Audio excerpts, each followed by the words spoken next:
Welcome to Dr. Creepin's Dungeon. Urban exploration excites us because it offers a sense of adventure and discovery. The allure of exploring abandoned buildings, forgotten tunnels, and hidden places in the city taps into our curiosity about the unknown and our desire to uncover secrets. It provides an opportunity to experience a different side of urban environments, away from the hustle and bustle of everyday life. However, urban exploration also frightens us because it involves entering unfamiliar and potentially dangerous spaces. The risks of encountering hazardous conditions, such as structural instability, environmental hazards, or encounters with squatters or wildlife, evoke feelings of fear and apprehension. Additionally, the fear of getting lost or encountering legal consequences adds to the sense of unease associated with urban exploration. Despite these fears, the thrill of exploration often outweighs the risks for those drawn to this activity, as we'll see in tonight's collection of stories. Now, as ever before we begin, a word of caution. Tonight's tales may contain strong language, as well as descriptions of violence and horrific imagery. That sounds like your kind of thing. Then let's begin. All humans are driven by their curiosity. There's always a desire in our minds to explore the unknown, the mysterious, and get an adrenaline rush out of it. As for me, I get my adrenaline from urban exploration, which involves exploring structures that have been abandoned and left to rot, at the mercy of Mother Nature. Well, urban exploration is pretty popular nowadays, thanks to the internet. If you're an urban explorer with a YouTube account, there's a good chance that your videos will become viral. Exploration of abandoned places always has its dangers, and these dangers include collapsed floors and ceilings, police, gang fights, toxic mold, and carcinogenic fibers from old insulation. There are, of course, reports of paranormal activity in some of these places, which makes sense as some of these places have a very dark and disturbing past. Well, I myself had a run-in with the paranormal a few months back. At my university, I'm currently enrolled in a cinematography class to pursue my degree in film production. And for Halloween, my instructor, Mr. Anderson, had assigned a Halloween-themed project. Our project was to simply create a scary short film. As a result of my hyperactive imagination, I came up with the idea of filming something that was terrifying in real life. I wanted to go ghost hunting at a haunted location, catch something scary on camera, and blow the other films from my fellow students out of the water. All the places I had explored up to that point had zero paranormal activity, but I figured my latest destination could change that. At the edge of town, on a giant hill, stands a complex of buildings that was once a lunatic asylum. There's no modern feel to its appearance. When you gaze upon the massive stone towers, you feel like you're right in the middle of a horror game. I'll present a little bit of history, but I'll try not to bore you with too many details. The asylum was constructed in the late 1800s under the Kirkbride plan created by Thomas Kirkbride. Now, Kirkbride believed that the insane should be offered large rooms, fresh air and sunshine to cure them of their illness. The asylum was meant to be a safe, comfortable place for the mentally ill, but it eventually became hell on earth for its patients.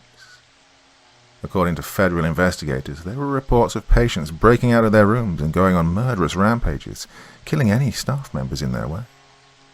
Suicide was common there, as some people hung themselves from the ceiling with bedsheets, while others dipped their heads in pots of boiling water stolen from the kitchen. The torture of innocent patients became the norm, as some were restrained for so long that their skin grew over their restraints. Some patients were forced to sit in baths of boiling hot or freezing cold water for hours on end. Or some patients underwent lobotomies. In a lobotomy procedure, an ice pick would be shoved through the patient's eye socket and the frontal lobe would be disconnected from the rest of the brain.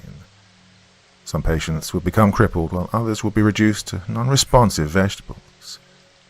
The place was eventually closed in the 1980s due to abuse and neglect. Now, with the amount of security swarming the place, it's almost impossible to break in, but the few teenagers who've succeeded in doing so have told of all kinds of crazy stories, like slamming doors, floating heads, glowing eyes, moving wheelchairs, and disembodied screens. One of the hallways in the building has been nicknamed the Shadow Hallway because shadowy apparitions supposedly roam this place.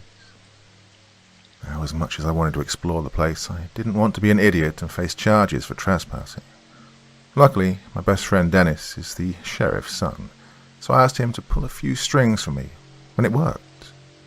The razor wire gate at the entrance was unlocked for both of us, and I had the sheriff's note of permission in my pocket, in case we were confronted by a security guard that didn't get the memo. Dennis came with me because we'd partnered up for the project. Being a history buff like me, the chance of exploring an abandoned institution over 100 years old was too good of an opportunity to pass up. He researched the history just like I did and printed a copy of the old campus map off the internet, so we would know which building was which. We decided to explore the main hospital building first, since it was massive compared to the other buildings. Well, once we were inside, we were absolutely blown away by the condition of the interior. The inside was in near perfect condition, as if it had been closed just yesterday. Thanks to the efforts of the police, nobody had a chance to vandalize or spray graffiti on the walls. The ceiling hadn't collapsed, which was a blessing because I didn't want wet pieces of rust to fall on my neck. The only damage we could find was just some peeling wallpaper. Everything inside was left behind when the hospital closed. Wheelchairs, beds, syringes, gurneys, medical equipment, and papers were scattered in almost every room. After half an hour, we found the electroshock therapy room, where many patients had met a painful demise, as they were given often high levels of electric current that their bodies could not handle. Dennis pointed to the wall. "Dude, look!" I looked at the wall. Attached to it were two thick electric cords. Dennis glanced at me and grinned. "All the money in the world wouldn't convince me to plug my arms into those." "No kidding," I replied. We left the therapy room and started walking down yet another dark hallway. The building was literally like a giant maze. We both saw it at the same time. A giant dark shadow rose out of the floor. Its green, glowing eyes flashed like headlights as it stared at us. My hands were shaking with excitement as I pointed my camcorder straight at the thing. It eventually turned its head away from us and sank back into the floor. "Did you get that on camera? Please tell me you got that on camera," Dennis exclaimed. I smiled. "Yep, sure did." Dennis high-fived me. "Oh, we're going to ace this project now. Our film will be the best in the class." Right at that moment, my camcorder shut off. Well, I clicked the on-off switch multiple times with no response. "Oh, I can't believe this." "What?" "The battery died. This doesn't make any sense. I just charged it right before we left." Dennis shrugged. "Could be ghosts. Plenty of paranormal investigators have reported the same thing happening to their electronics. Plus, we got that ghost on camera, so we're still going to beat the other projects by a landslide." "Yeah, that's a possibility, and we still have the whole complex to explore for the night. A dead battery can't stop us." We eventually found ourselves in Ward D, where the most violent female patients had been kept. On each side of the hallway, the patient rooms had thick wooden doors with giant brass locks on them. And that's when it happened. Without warning, every single door simultaneously slammed shut with a series of loud bangs. And we froze. It appeared. There wasn't a flash of light, no misty fog, no stuff like you'd see in cheesy horror movies. She just appeared out of nowhere. She was wearing a simple, white hospital gown. Her skin was as white as a skeleton. Her eyes had no pupils, no irises, and no veins. They were just empty, white circles. A few wisps of blonde hair stuck out of her head at random angles, like strands of hay on a broom. She spoke. "You? Why are you two here? You're here to watch me suffer, aren't you?" Well, despite her terrifying appearance, her voice was smooth and sweet, dripping with honey as she spoke. We stood still, frozen with shock. She continued. "Doctors, Both of you told me that you wanted to cure me, so I could return to society, but you were lying. I knew you were lying. Every time you locked me in an empty room, and every time you shocked me and burned my flesh, I saw that wicked look of glee in both of your eyes. You didn't want to cure me. I was just an experiment to you, a guinea pig for you to toy around with. And eventually you two got bored with me, so you wanted to have one last experiment. While I was fully conscious, you strapped me to an operating table. You wanted to slice my brain to pieces and watch me scream in the process. You wanted to kill me in the most painful way possible and enjoy my attempts to break free from the straps. And you succeeded. My eyes wandered to her hands, and I saw the object she was clutching in her right hand. It was an ice pick. She noticed me looking at the pick and smiled. And as she smiled, her face stretched itself apart like bubble gum. She spoke one more time. You see, doctors, all I want is a little revenge. Is that too much to ask?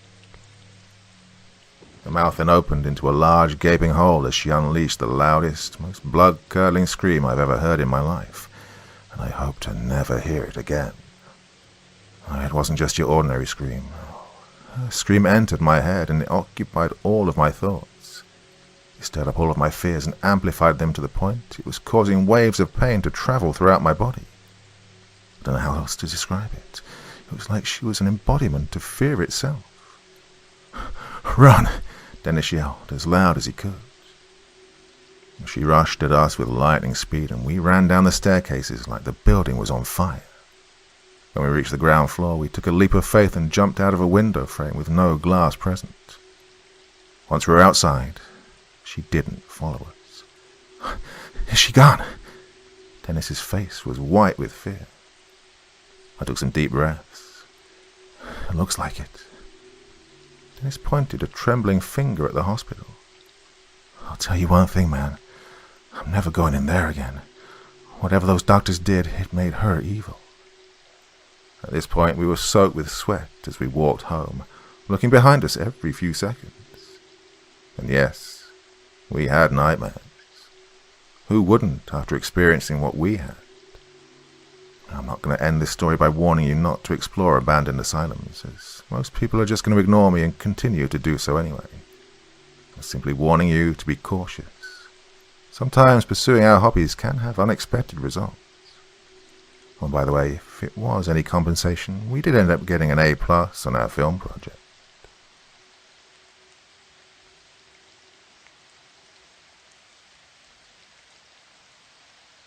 Urban exploration. My story began when I was 15 years old, living in the south of Wales in the UK in a town called Bridgend. Me and my friend, that I'd known for a while, who'll be known as Jack for the duration of this story, to protect his privacy, developed a liking for derelict buildings that had been left to rot where they stood. We consider ourselves urban explorers. Now, for those who don't know, it's the act of exploring abandoned properties with no consent or permission. So as you can guess, it was a pretty risky job in the first place. Well, we'd been to many, many extraordinary places that we found, well, interesting to explore. This was until we went on our final exploration. It was summertime, the perfect time to explore, and we hadn't done it for a while. Well, me and my friend Jack got together after finding this very creepy-looking building, which we thought would have been our best outing yet. We thought. The place was an old, run-down farmhouse-type building, which looked like something straight out of a horror movie. It was great. It was behind an old railway track that was also not in use, so to get there we'd have to cross the tracks. We were worried about being seen, but luckily no one caught sight of us. We'd arrived at our destination, finally, and now we had to find a way in. We came to the large, white, sand-coloured walls that looked like they'd fall down at any moment. We knew this would be a dangerous job. We both looked at each other nervously. Neither of us was prepared for what was about to happen. We came to the old wooden door. It was lying on the floor, and it looked like someone had kicked it in. We thought that this was just a group of potheads, trying to find a good location to hang out for the night. We didn't think much of it at the time. We stepped through the old doorway, out of the sunlight and into the dark corridor of the old farmhouse.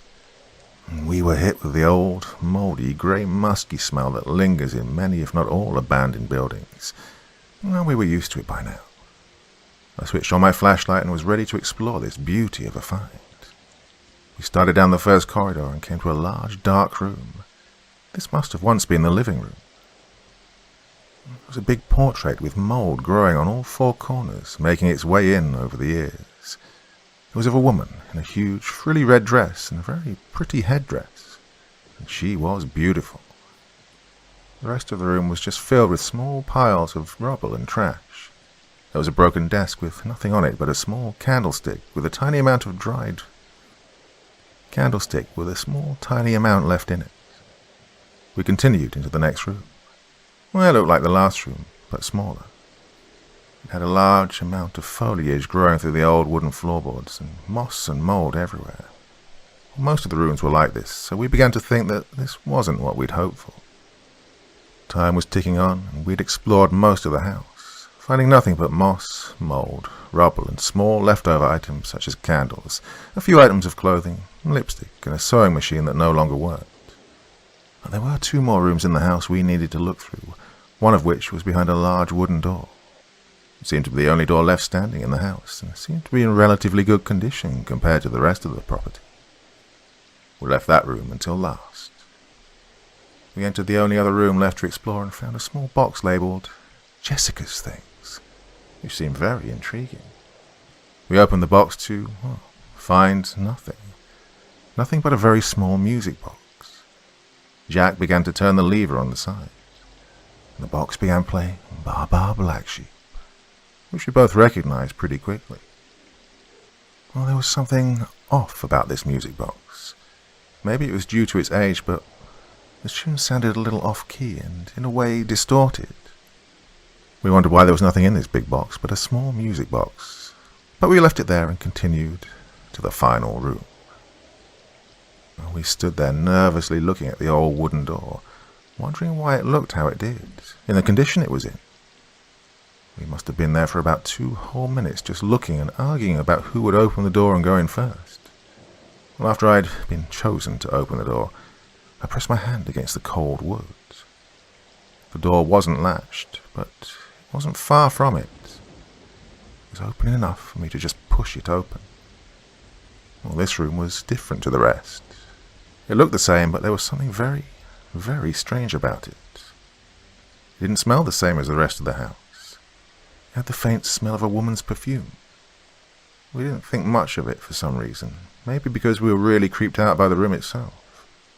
There was a closet at the back of the room and a few lit candles on the floor.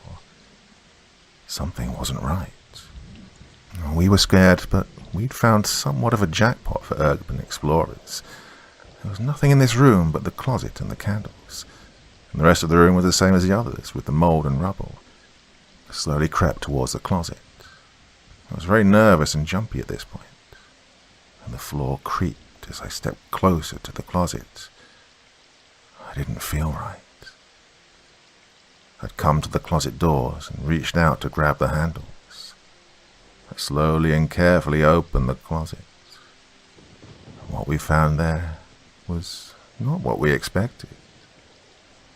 There in the closet, alone, was a large, single, frilly red dress hanging on an old, broken clothes hanger. The inside of the closet looked clean, as did the dress. Well, this didn't make any sense. From this point on is where things started to go horribly wrong. A few seconds after I'd opened the closet, Jack and I were startled half to death by the sound of a screaming woman. We were only 15, remember, so we wanted out. I slammed one of the closet doors, leaving the other open, which shook the closet. We ran out of the room and down the old, narrow staircase, and we reached the living room but couldn't see the sunlight beaming in through where we'd entered the property. Well, this spooked and worried us. I shone my flashlight around the room as there was barely any light in there at all. I shone it across the portrait we'd found earlier, and what I saw was unimaginable.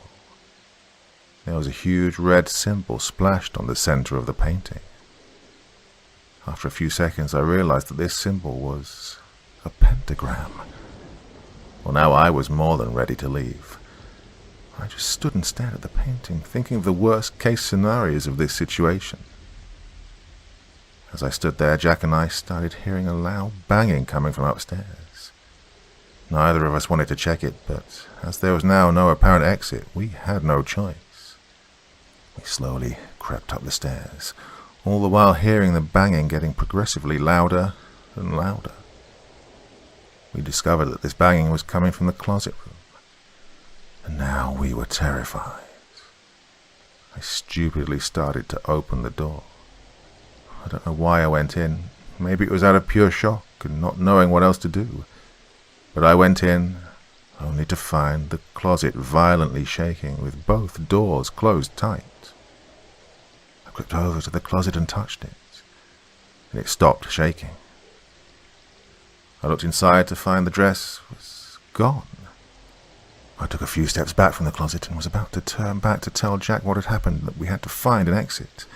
And as I turned, I had the worst scare ever.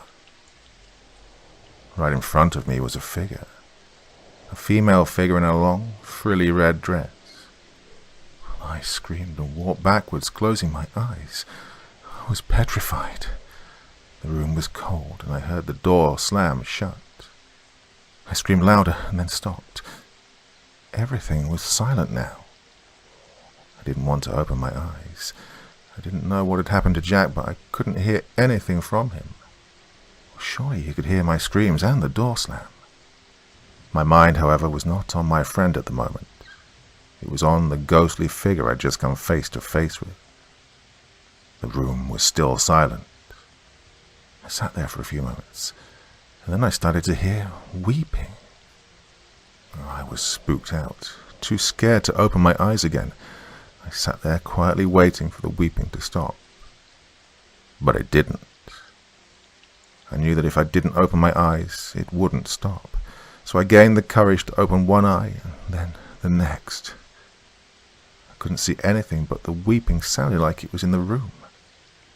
I started towards the door slowly, and then, for some reason, I turned around. I guess it was instinct. When I turned, I saw the figure again. This time, however, I just stopped and stared. I had my bearings this time, and I realized that it was the woman from the portrait.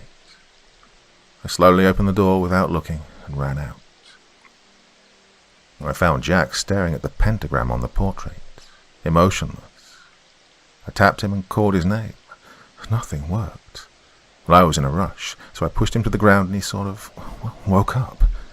I pulled him up and we both started to hear very loud sobbing and screaming, and we were terrified. We ran to the back of the house where we found an open door, much like the one we'd entered through.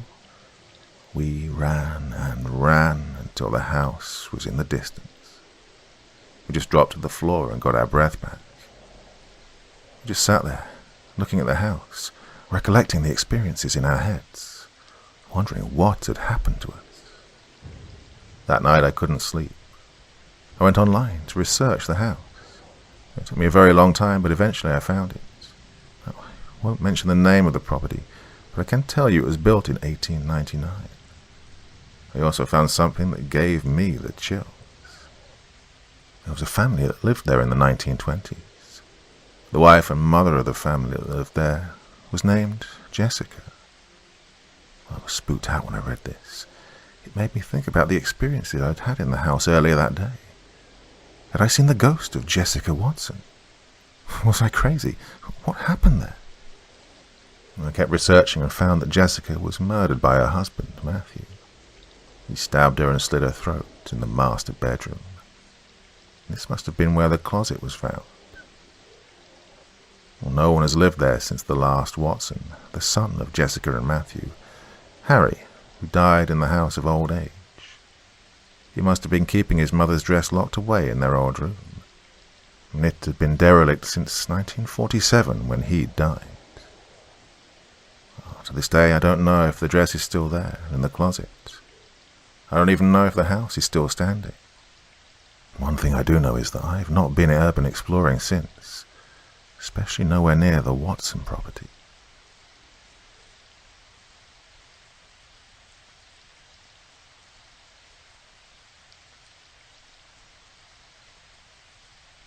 Urban exploring in rural Canada. Rodney steered the van off the dirt path, listening to the newscaster on the radio.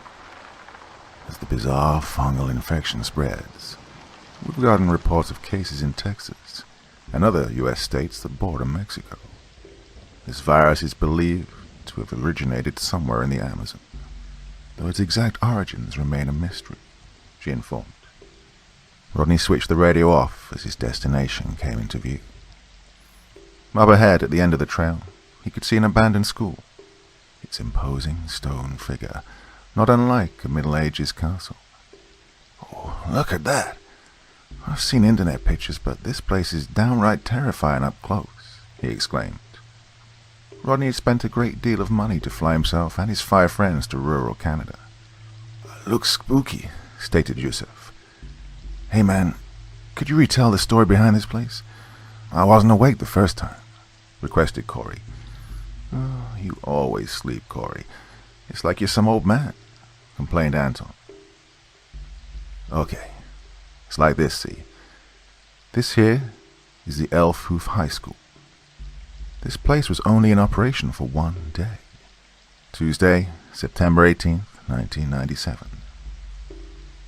On that day, 17 teachers were killed by some unknown slasher. The RCMP covered it all up, closing the school down for good. It's still a cold case. With witnesses reporting a woman in white wielding some sort of sword, though the RCMP refuses to talk about her," informed Rodney.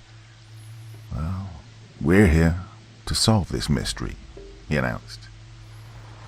"Hey, did you all remember to bring a camera?" Raymond inquired. "I got it. I'll be the cameraman for this fiasco," replied Kevin. "What are we waiting for? Come on, let's roll," said Corey. He stepped out of the massive grey van that they'd all rode there in, and the others followed him, beginning their ascent up the school's stone steps. Surrounded by a dense forest, with imposing mountains as a backdrop, the Elk Hoof High School was by far the scariest place Rodney had ever been. He ran a famous ghost hunting channel on YouTube, Rodney's Pack, a brave ghost hunting team willing to do whatever it took to please their fans. The school's immense front doors were unlocked, a fact that greatly surprised all of them. The 6 friends broke into the school, closing the door behind them. A long corridor faced them, lockers lining the sides of the walls. The school was lit by overhead lights, a fact that made Rodney nervous. Everything in the school shone with a clean sheen, as if someone were still living there. This isn't right, thought Rodney. A sudden crash came from somewhere in the school. Rodney gasped. "What was that?" shouted Kevin. He rushed ahead with the camera, eager to catch a ghost on film. The crash had come from down the hall in the cafeteria, whose door stood ajar. Guys, I've got a bad feeling about this," muttered Corey. "Come on, we can't let Kevin just run off on his own," said Yusuf, and the 5 of them pursued their friend. He'd run into the cafeteria, leaving them behind in his haste to get footage. When Rodney approached the door to the cafeteria, it slammed in his face. Someone had locked it, a person Rodney couldn't see, because the doors, windows were painted black. He pounded on the door to no avail. "Guys, I can't get in," he shouted. I could hear Kevin screaming on the other side, something clearly being wrong with him.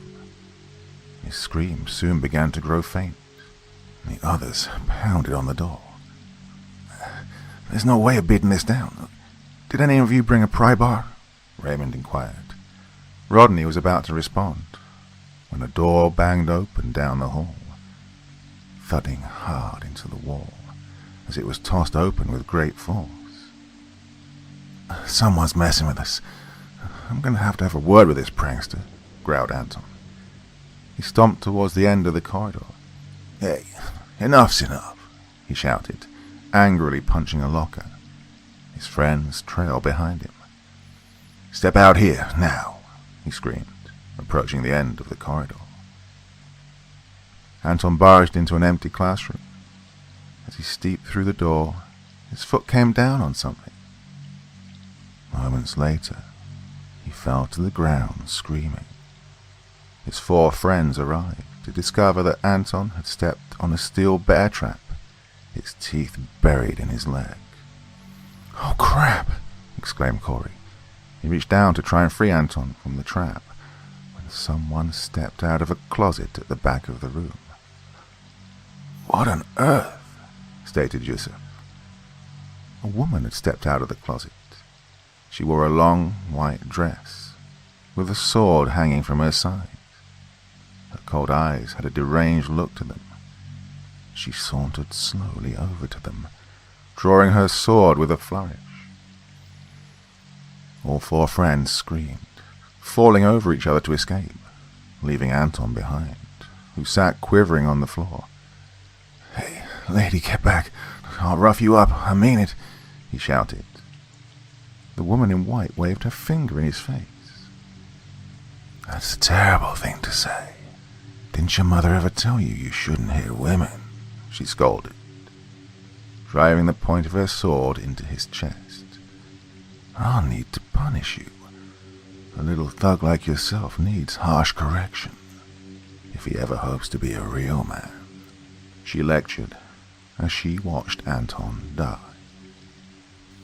As his friends ran for their lives, the woman in white took a remote control from her pocket, hitting a button that caused a building-wide blackout. Inside the cafeteria, Kevin sat strapped to a chair. He struggled against his bonds, trying to escape, before the crazy woman returned. She'd vanished into the kitchen, after which he had heard screaming. Kevin wondered what had happened to his friends. He could hear sprinting in the hallway, as well as panic shouting. "Guys, I'm here. Help me," he screamed, but they ignored him. The woman in white emerged from the kitchen. She carried something with her. Kevin recognized it with horror. The bottle of lighter fluid. "What are you going to do with that?" he gasped. The woman smiled. "Oh, you know, up here in the frigid north, one requires a fire to keep cozy at night," she informed him. Without warning, the woman sprayed lighter fluid into his face, burning Kevin's eyes and soaking him from head to toe. He gagged on the toxic fumes as the woman poured a trail of fluid across the floor. The trail led to a folding chair, which she sat upon. Kevin looked over at her. "Why?" he shouted. "You know why. You're like a mad dog needing to be put down," replied the woman.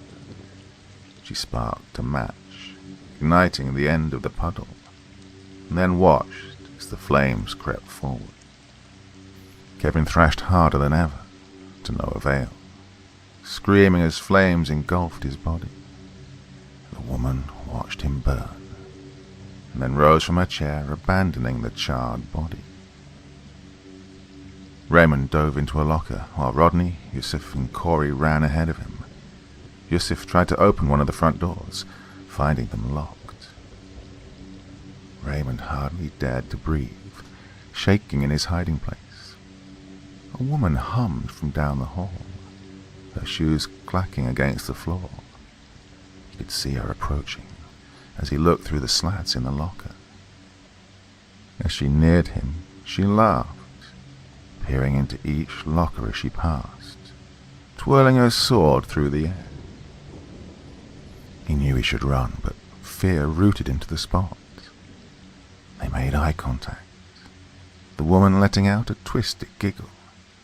"I found you," she declared, stabbing through the locker door, straight into Raymond's eye socket.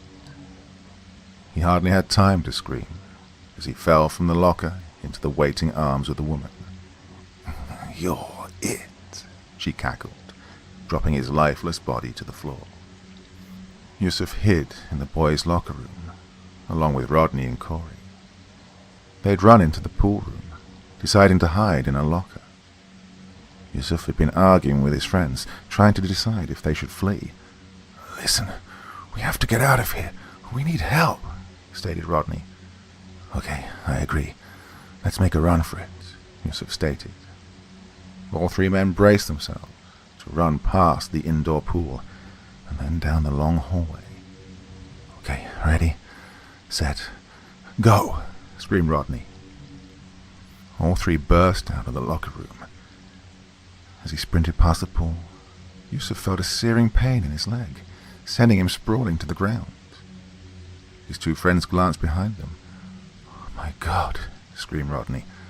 Yusuf looked down at his feet, or rather the lack thereof.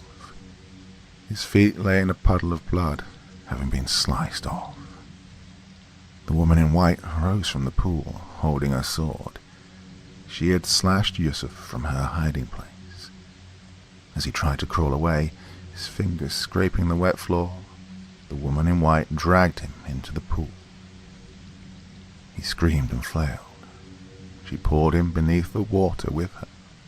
Yusuf choked on foul-tasting water as the woman slit his throat, turning the pool crimson. Rodney ran down the corridor, he and Corey barricading themselves inside one of the classrooms. While Corey panicked, Rodney grabbed a paperweight from what used to be a teacher's desk. Using it to smash a window, he said, "Come on, we're leaving," diving head first out of the window.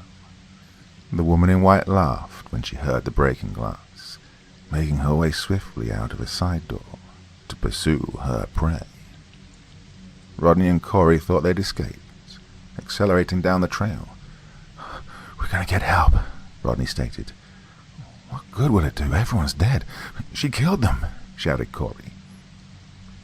Rodney shook his head, turning the radio back on. "Texas has gone dark. All U.S. military forces are withdrawing. Beware all who are infected. They are aggressive and will attack on sight. Avoid eating any crops from South America," informed the newscaster. Corey shook his head. "Man, what is this crazy crap? First our friends get killed, and now we have some virus to deal with," he shouted. Rodney was about to respond when the woman in white stepped out from the tree line ahead of them. She aimed a crossbow, firing a bolt into Corey's chest, causing him to lose control of the car. Rodney screamed as the car rolled towards the side of the road, where there was a steep hill. His world was going black as metal screeched. Rodney awoke with a gasp. Sitting up, he was now upside down. With a grunt, he kicked out the car's windshield, the glass shattering under the heavy blows of his boots. The car's radio blared, playing Green River by CCR, evidently having changed stations in the crash. As he pulled himself from the car, Rodney winced. His leg ached. He was certainly injured. As he limped along, the woman in white slowly followed him. "No. Stay back," he screamed as he fled. Rodney then tripped over a rock, smashing his face into a tree. Then he felt something sharp hit his neck. Upon plucking the offending object out, he found it to be a dart, his vision swimming and blurring as he passed out yet again. The shrill rock from the radio was drowning out the woman's footsteps as she approached. Rodney felt something sharp tighten around his neck. He groaned as he came to, finding himself standing on a stool with a barbed wire noose around his neck. Terror filled him as he glanced around him, finding his friends hanging from different branches of the tree. What did you do to them?" he shouted. Yusuf's body hung to his left, his bloody stumps dripping onto the ground. To his right hung Kevin, his charred body reeking. The woman in white stepped forward, holding a glowing branding iron in her hands. "No, get away from me," begged Rodney, but the woman ignored him, pressing the burning steel into his chest.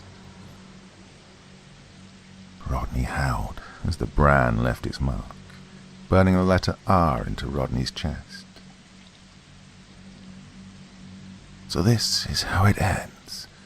You can try begging, you can try screaming," she mocked. "We all know you'll be doing plenty of that," she laughed, kicking the stool out from under him. Rodney tried to scream when the barbed wire tore his throat, nearly taking his head off. As he bled out, the woman in white watched, sipping from a steaming mug, her pinky lifted in the air, enjoying a job well done.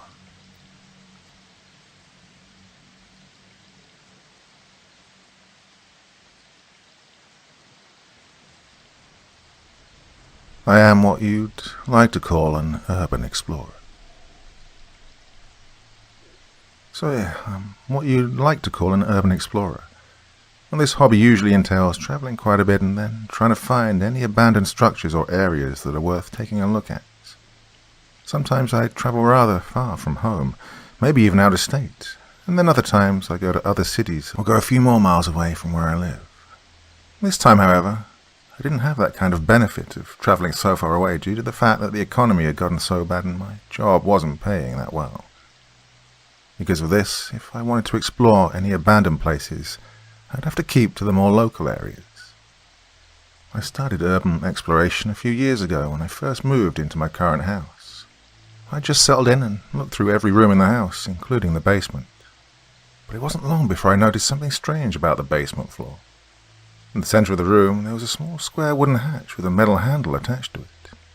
When I saw this, I thought there might be some storage area underneath, but what I found was much better than that.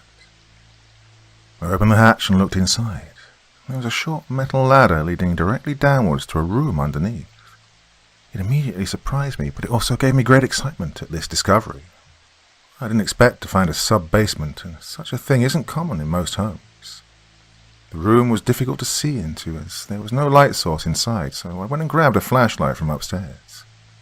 I came back and went down the ladder while shining the flashlight inside. It was a small, narrow hallway with a storage closet, and there wasn't much else there. It was mostly empty, with a few bits of trash and blueprints lying around, but there wasn't any furniture or any other rooms. Anticlimactic, I know, but it didn't cease to amaze and excite me, as this was a great surprise. The place looked dusty and rather old, as did the hatch, and I assumed that this was an unused part of the house. Ever since then, I've been trying to find new abandoned areas to explore and satisfy my curiosity. On a weekend, I decided to prepare for my next venture, and when I got back from the store, I did some research on the surrounding areas for any new locations for which to check out. Most of the research yielded the same places that I'd already explored long ago, but there was one particular area which I hadn't explored yet, and for good reason. It was an area I deliberately avoided because it was poverty-stricken, filled with crime, and mostly consisted of run-down buildings. It was the kind of place you would go several miles around to get to your job, just to avoid going through it. Normally I would stay away from such a place, and I actually did that for a long time. But I hadn't explored any new areas in several months, and I was getting anxious because my desire for exploration was at an all-time high.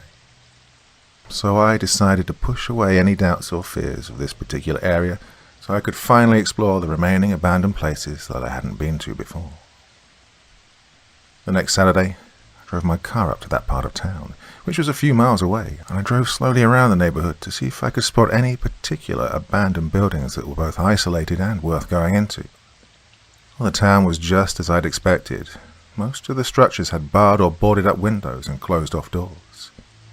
Those that were not like this were few and far between, and pretty much all of these structures looked old and run down.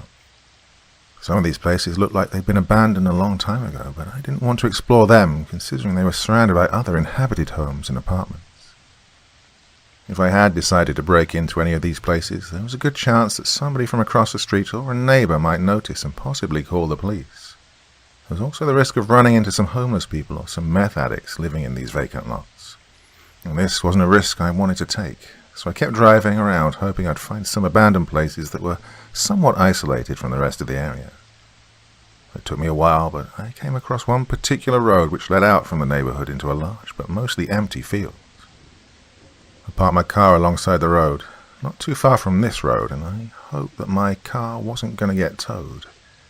I walked down the road for a long time, but it must have been just a few short miles from where I'd started, and the surrounding field looked relatively empty. There weren't really any buildings for the first mile or so, and there weren't any trees either. The field went all around in the different directions for several miles, and I kept going in a zigzag-type pattern. It took me around half an hour before I reached a small abandoned house which was completely isolated from any other structures or people. The only thing that surrounded it was the large unkempt field and the few bushes here and there. Well, this was a good thing because it meant that there was very little risk of me getting caught, and since this house was further away from the local area, I hoped it wasn't going to be filled with junkies or hobos. This would be unlikely, however, due to the very nature of such places, despite my wishful thinking. I approached the premises very slowly and carefully, as to examine if there was anyone else there. There was trash and evidence of inhabitancy lying all around outside the building, but I didn't see anybody inside from the windows. I went round the back of the house and went in through the door. Once again, I carefully went around the home to explore and to make sure that there was nobody there at the time. Thankfully, there wasn't anyone downstairs, but there was plenty of trash and debris lying around, just like outside. There wasn't anything valuable, though, as all the furniture and scraps of the home had most likely been taken long ago. Graffiti also littered the walls and various parts of the house, which showed that this was a popular spot for many other people. Once I'd finished searching the downstairs, I went around the back, where the staircase was at, and went upstairs. The area up here was pretty much the same as the rest of the house, and it didn't take me long to finish my search. I came upon the very last room, which appeared to be some kind of an office according to the various bits of paper and spare furniture parts lying around, and I stepped inside. Immediately, I was greeted by a disturbing sight in the far right corner of the room. A person's skeleton had been lying on the ground, and two things were in both hands. In the left hand there was a handgun, and in the other there was a note of some sort. I was struck with surprise when I made the discovery, but after some thought I figured it was to be expected in such a place.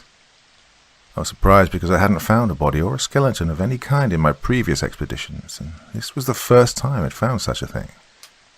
But the surrounding areas, like I said before, were notorious for crime and poverty, so finding somebody like this didn't seem completely out of place, but, well, some bit of surprise still took hold despite this.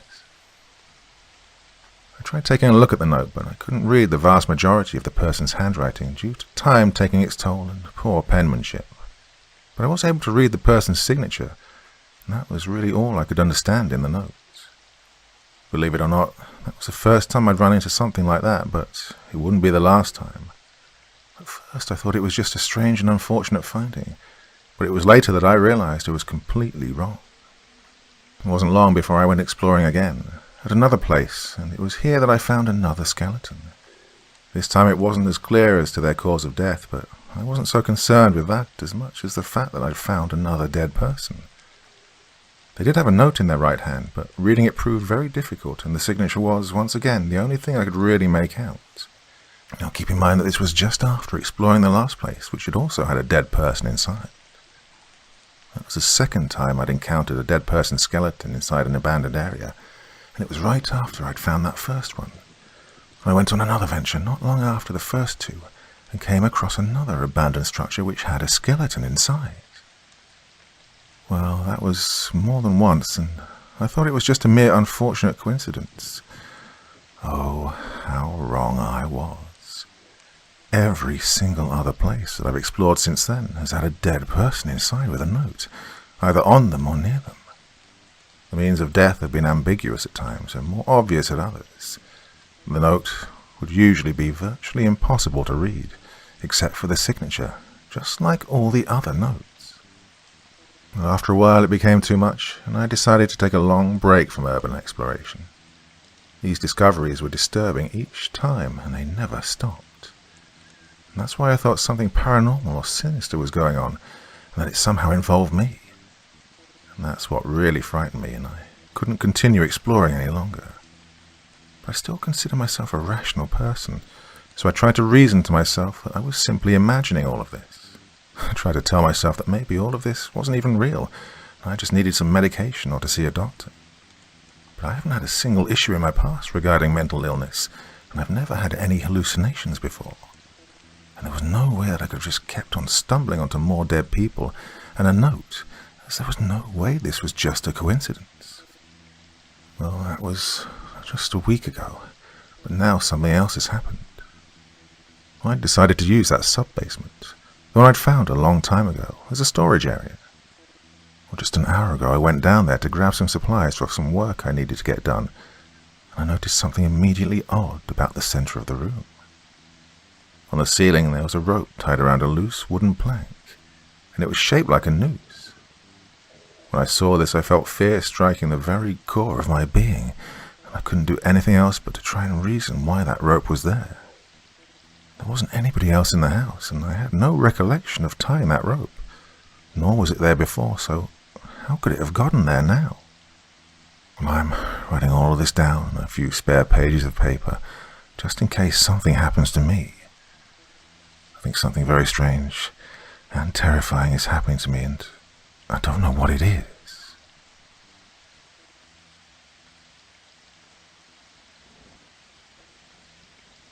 Be careful with rural exploration.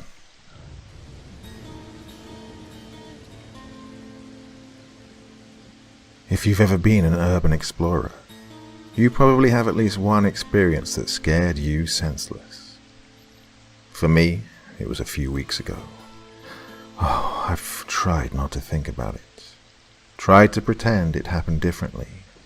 Well, that, and the fear of something else happening after the fact, kept me on edge for a couple of weeks. Well, now I think I'm out of the woods. No joke intended. You see, I'm not so much an urban explorer as I am a rural explorer. I live in the deep south, far away from any large cities with old buildings. However, there are ghost towns and ruins and woods all over, worth checking out if you're ever down here. On this particular day, I was driving home from a relative's house and my GPS had turned me around. Well, I wound up on a one-lane dirt road, looking for an opportunity to make a U-turn. It was after a few minutes that I came across what looked like a dirt driveway. It was surrounded by trees on both sides, and a chain ran across the entrance with a bright red "No Trespassing" sign. I couldn't see too far in, but it looked like it had been unused for some time. Oh, I lit up. I got out and dropped the chain. From there I drove onto the path and rehung the sign to help avoid, being caught. The path was overgrown with grass and vines, lined with thick forest on either side. The ground was dusty, and the skinny brown trees provided a claustrophobic feeling. Bushes and stalks of tall grass scraped against my car. However, at the end of the trail was a clearing. It was a large circular field of overgrown grass in the middle of this distant woodland. In the center of the clearing was what appeared to be a large, desolate house. The house was 2 stories tall, and clearly huge for the era when it was built. The windows and doors were all boarded up on the first floor. The whole thing had a nasty grey-brown stain from the years of elemental exposure, but you could see that it was beautiful in its prime. I imagine the place had been abandoned for some time. There was no sign of electricity being run from the main roads. There was no sign of modern appliances being outwardly installed. And there was a rusty pump out front. From the architecture, it looked like a brothel one would see in old Main Street towns, but there were no other signs of any other buildings for miles. I approached the creaky and rotted front porch, looking for a way in. I found one of the boards loose on the front downstairs window. I peered inside for a long time, before deciding to enter. The smell of rotten, musty wood blasted my nostrils. I'd smelled it enough times to be able to just ignore it. I was more concerned about chemical smells or cigarettes, indicating someone was there. But there was none of this. The entire bottom floor was bare. There was no furniture, No kitchen. Not even walls apart from the necessary pillars. The entire main floor was just bare wood with dust and what looked like mud and other gunk in various states of decay. There was a main staircase leading to a second floor. It had several rooms and hallways going in both directions out of sight of the main floor. From the looks of it, this place may have been an inn. I pulled the board back as quietly as possible, since I always wanted to be subtle. You never know if a cop is in earshot, even in the most abandoned places. I crept through the window and dropped in. Dust was immediately kicked up, and I get a better view of the debris all over the floor. Wood and rocks and housing materials all shattered and scattered about. I looked around from my now better vantage point.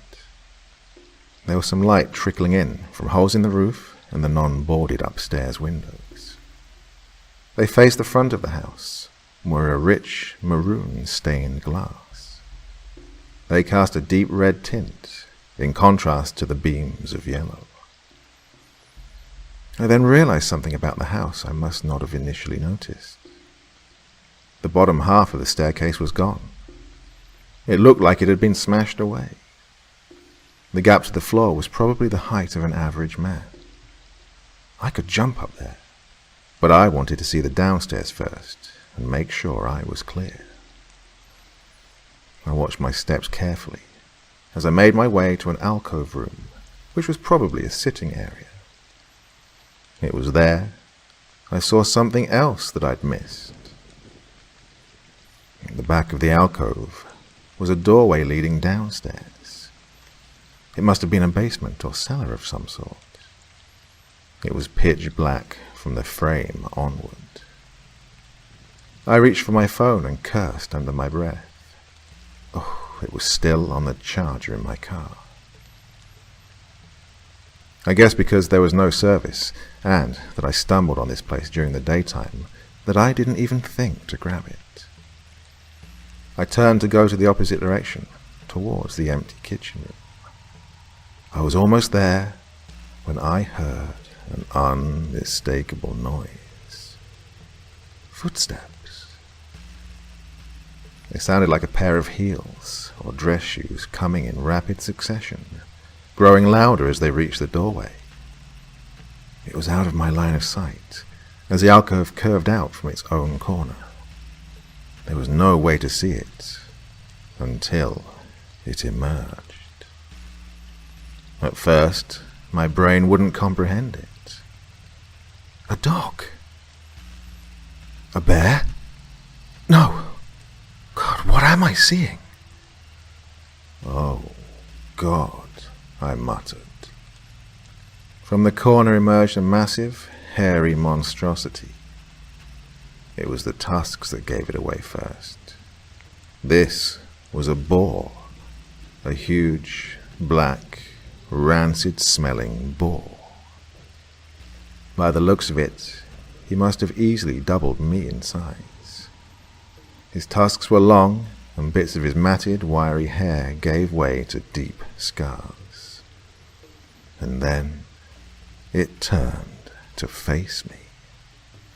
Now, if you've never encountered a boar in the wild, well, they can vary in size. However, they are all dangerous. They have sharp teeth, a violent charge, and will most likely consume you if they're hungry enough. These things are demons of the forest, and I had never seen one apart from in tree stands or mounted as trophies.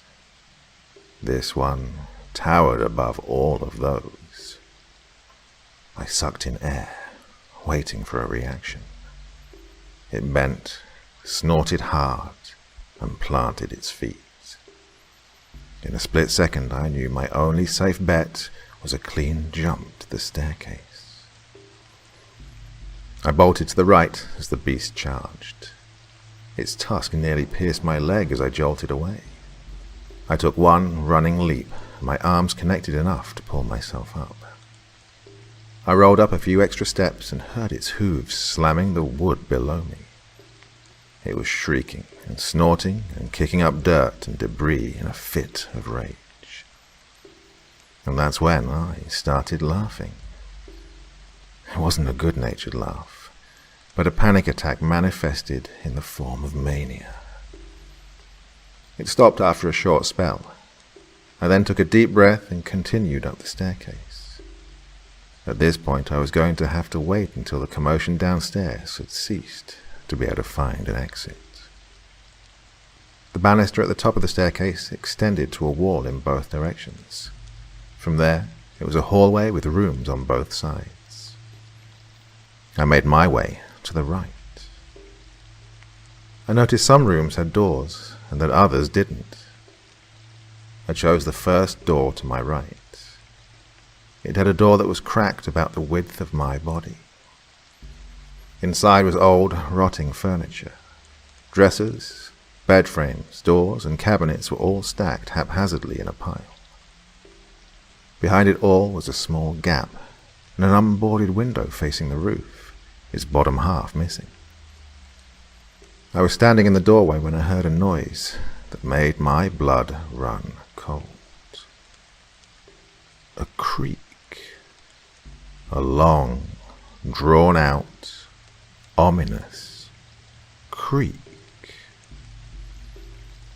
The mild scare was then punctuated with a nauseous fear by the sound of a muffled cough. It was coming from the end of the opposite hallway. I quickly and quietly made my way into the room and hid behind the pile of wood and garbage.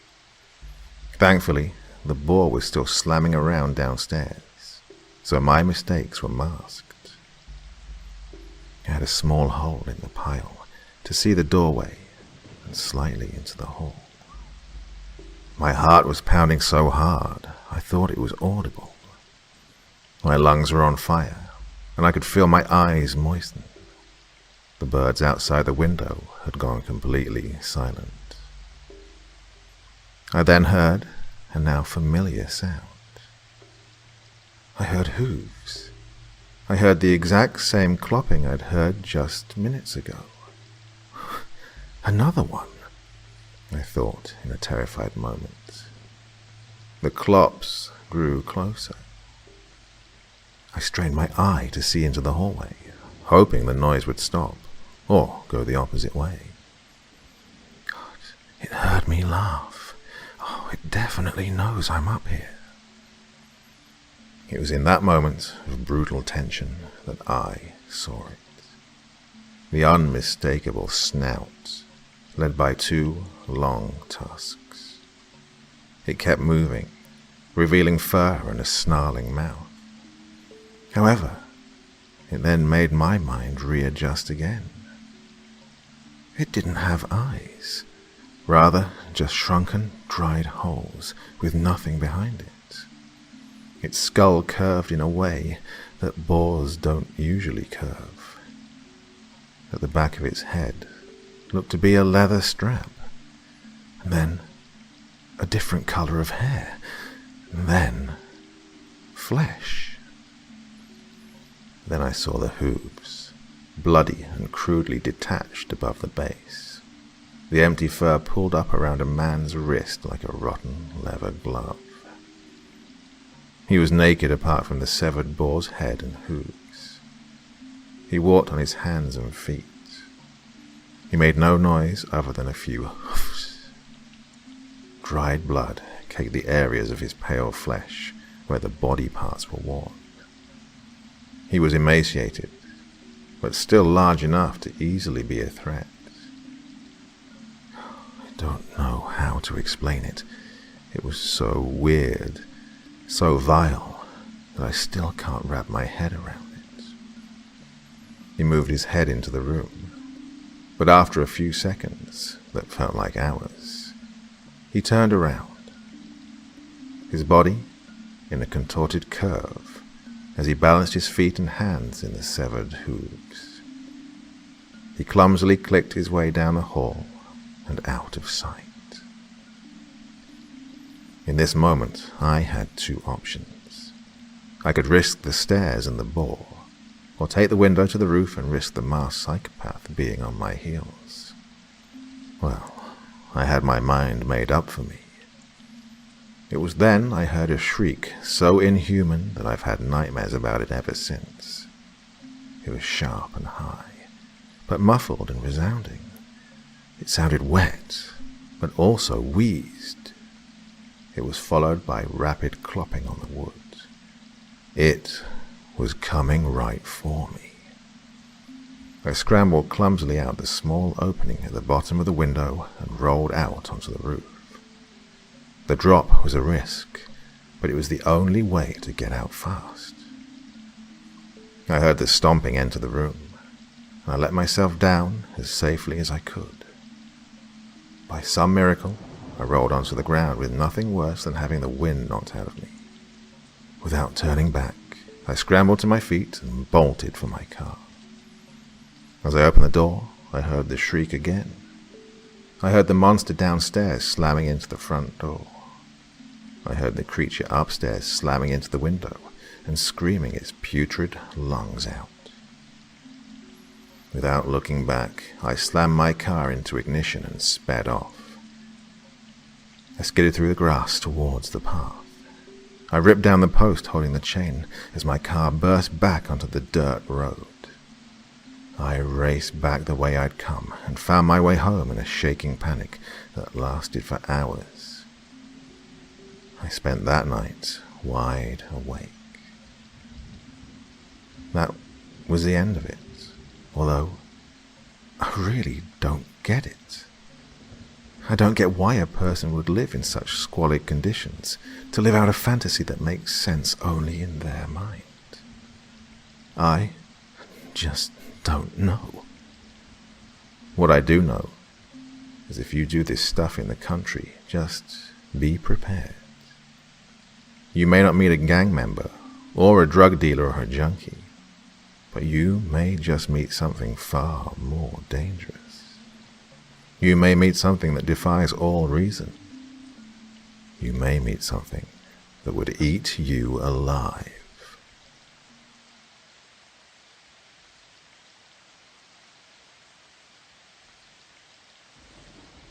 The Sealed Building. When I was a child, the school which I attended was peculiar, yet wonderfully interesting. Whether it was the fact that it was surrounded in places by overgrown bushes and opposite a strangely crooked wood which ignited my imagination, or perhaps the funny, eccentric, and sometimes fearsome teachers and kids which populated it, I do not know. I'm not sure of when it was built, but it certainly stood out from the houses and quiet streets which surrounded it, covered as it was in a bright, fiery red paint which drew your eyes to it immediately. There I went, from the age of 5, up until I was 11 or 12, and, like most children, I have both fond and cruel memories of it. Each day, with a rucksack on my back, I would wander past the crooked wood and wave to the lollipop lady, Mrs. Collins, a kind old woman whose job it was to stop traffic with her bright yellow sign, letting us cross in safety, and, after meeting my friends, walk through the rusted brown gates into one of 2 playgrounds.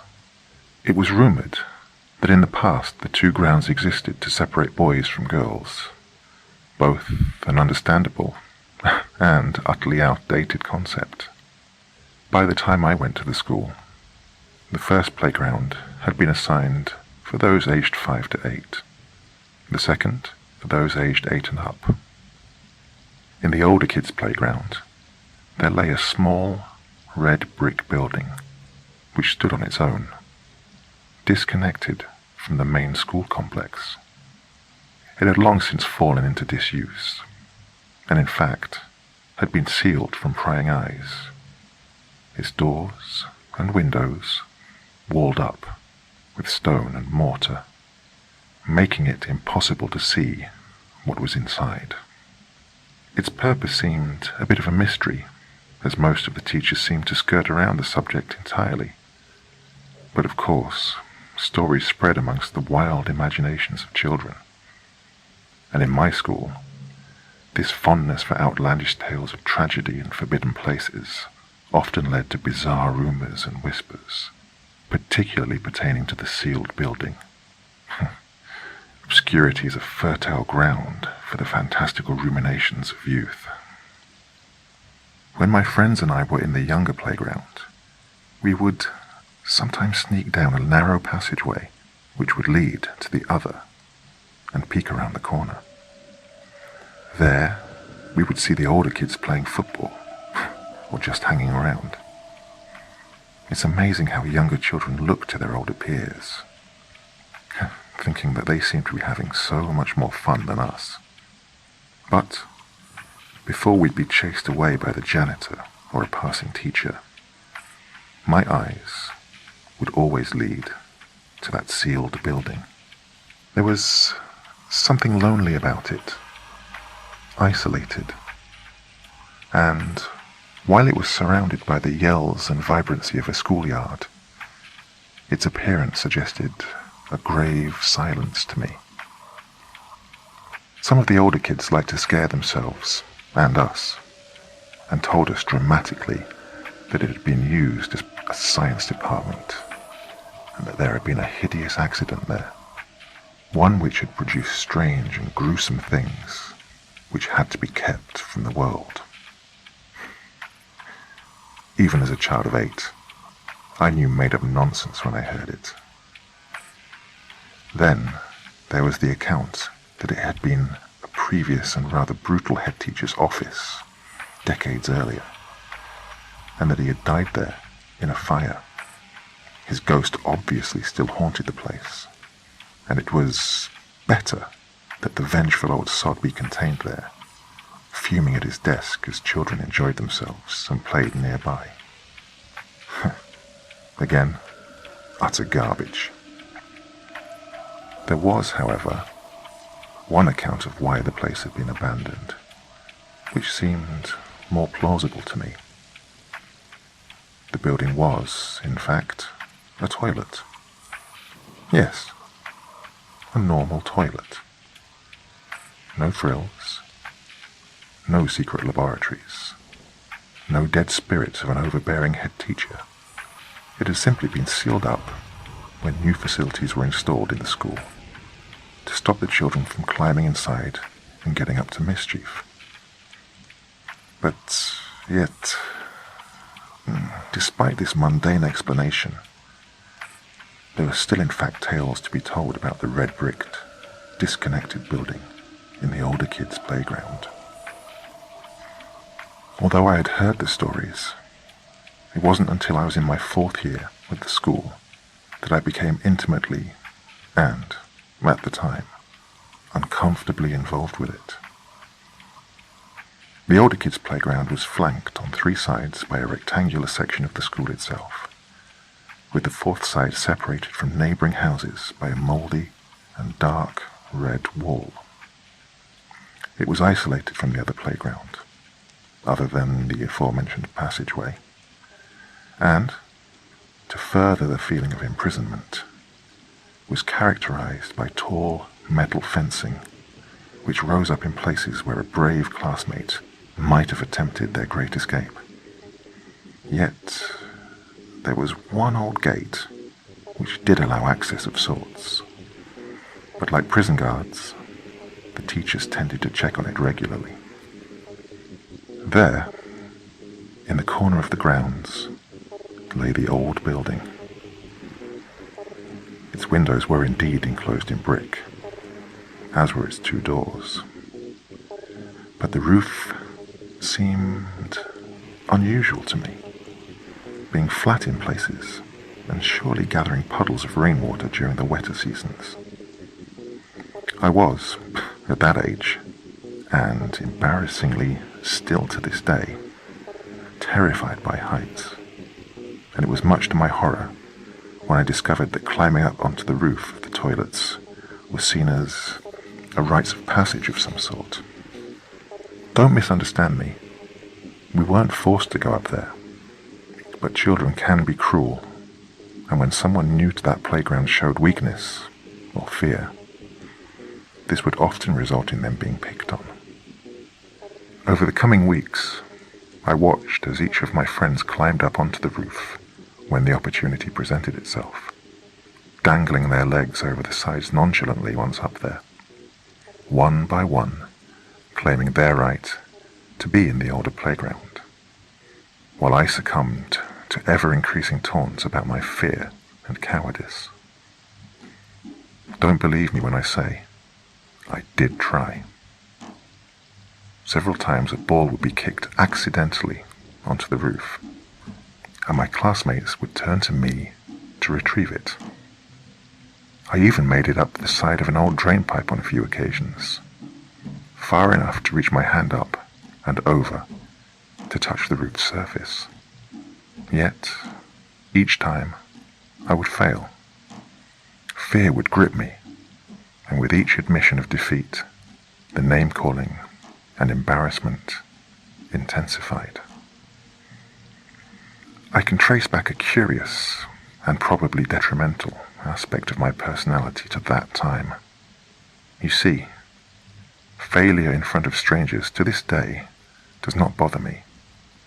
But friends, family, even acquaintances, the very idea makes me break out in a cold sweat. Later in life, I followed the stereotypical path of chasing fame as a teenager, and I would have no problem playing in bands in front of those I did not know. But put a familiar face in the audience, and my nerves would take hold. The stakes of failure would be raised that much higher, in my mind at least. For this reason, I chose an odd time to truly face my fear. One day, after school, I waited outside the gates, watching as the other children slowly siphoned out of the two playgrounds, kicking their feet through the autumn leaves. Parents escorted the youngest of my fellow students, while those of an older age walked with their classmates, some eagerly, others not so, making their way down the hill, past the woods, to their homes in the surrounding area. As the school became ever emptier, and the teachers themselves began to leave, I walked down the street, entering the gardens at the back of the building. I always found the rear of my school to be an interesting place. It consisted of shrubs, bushes, and an old ash football pitch. Our teachers never seemed to use the area for anything, and we were actively encouraged to keep clear of it. Again, there were stories amongst the students that a child had been abducted while playing there years previously. Whether that was true or not, I do not know. Once I was as certain as I could be that everyone was gone, I sneaked through the bushes, up a small incline to the rear of the playground. There, embedded in the wall, was the narrow brown gate, which the teachers kept a watchful eye on, but as far as I knew, was never used. I assumed it had served a legitimate purpose years previously, but for me and my friends, it was the place where we would climb over to run around the school grounds at the weekend when no one was there. It was an exceptional place to play one-man hunt, with so many nooks and crannies to hide in. As cautious as I was, I wanted to truly attempt to get up onto the roof of the old toilets. In my 8-year-old head, I had visions of sneaking up there in the morning and surprising my friends, or running up there to heroically retrieve a girl's ball. In childhood, we think that those around us really care about our actions, but in truth, they are of little consequence to anyone other than ourselves. Yes, I had been bullied a little for not being as strong or as fearless as those around me, and that sense of public failure, of insecurity, while a potent sensation at a young age, while in hindsight completely exaggerated, was enough to give me the courage to at least attempt the climb. I'd considered asking one of my friends to join me, as I was nervous that a teacher might still be there, that I would get into trouble, and so needed a lookout. But this would only have given me someone to fail in front of. I decided to attempt it on my own. After waiting for what seemed an age, I slowly climbed over the gate, which rattled unnervingly under my movements, echoing out around the playground. Then, after hesitantly observing the hundreds of windows which dotted the school for movement, and happy enough with the absence of light emanating from them, I stepped silently to the sealed building. Even though I knew as little as an audience of one could affect my confidence, I partly wished that I'd not been alone, as the building and its deserted surroundings left me feeling uneasy. I knew, however, that if I just got up there once, that I would have conquered my fear and would be able to climb up onto the roof with ease in future, hopefully putting an end to the name-calling.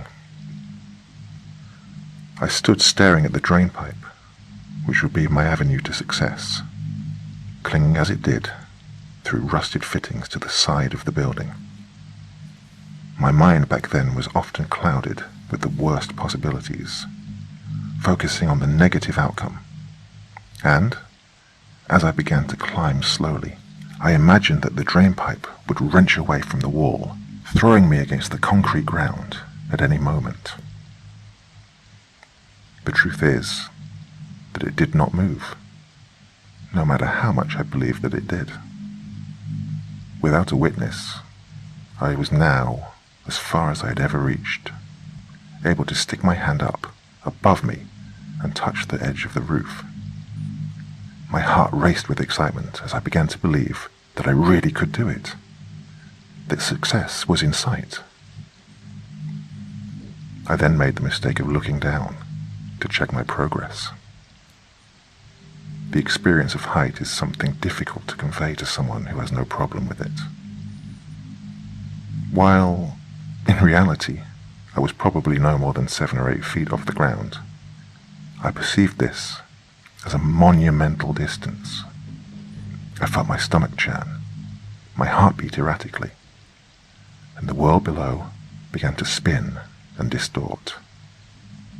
Worse still, a loss of nerve permeated my body, leaving me feeling weak, and I could feel my grip begin to loosen. It is strange how the mind works, for just as I was ready to admit defeat once more and retreat, the insults and jeers of my classmates rang throughout my awareness, as if they were present, down there, taunting me.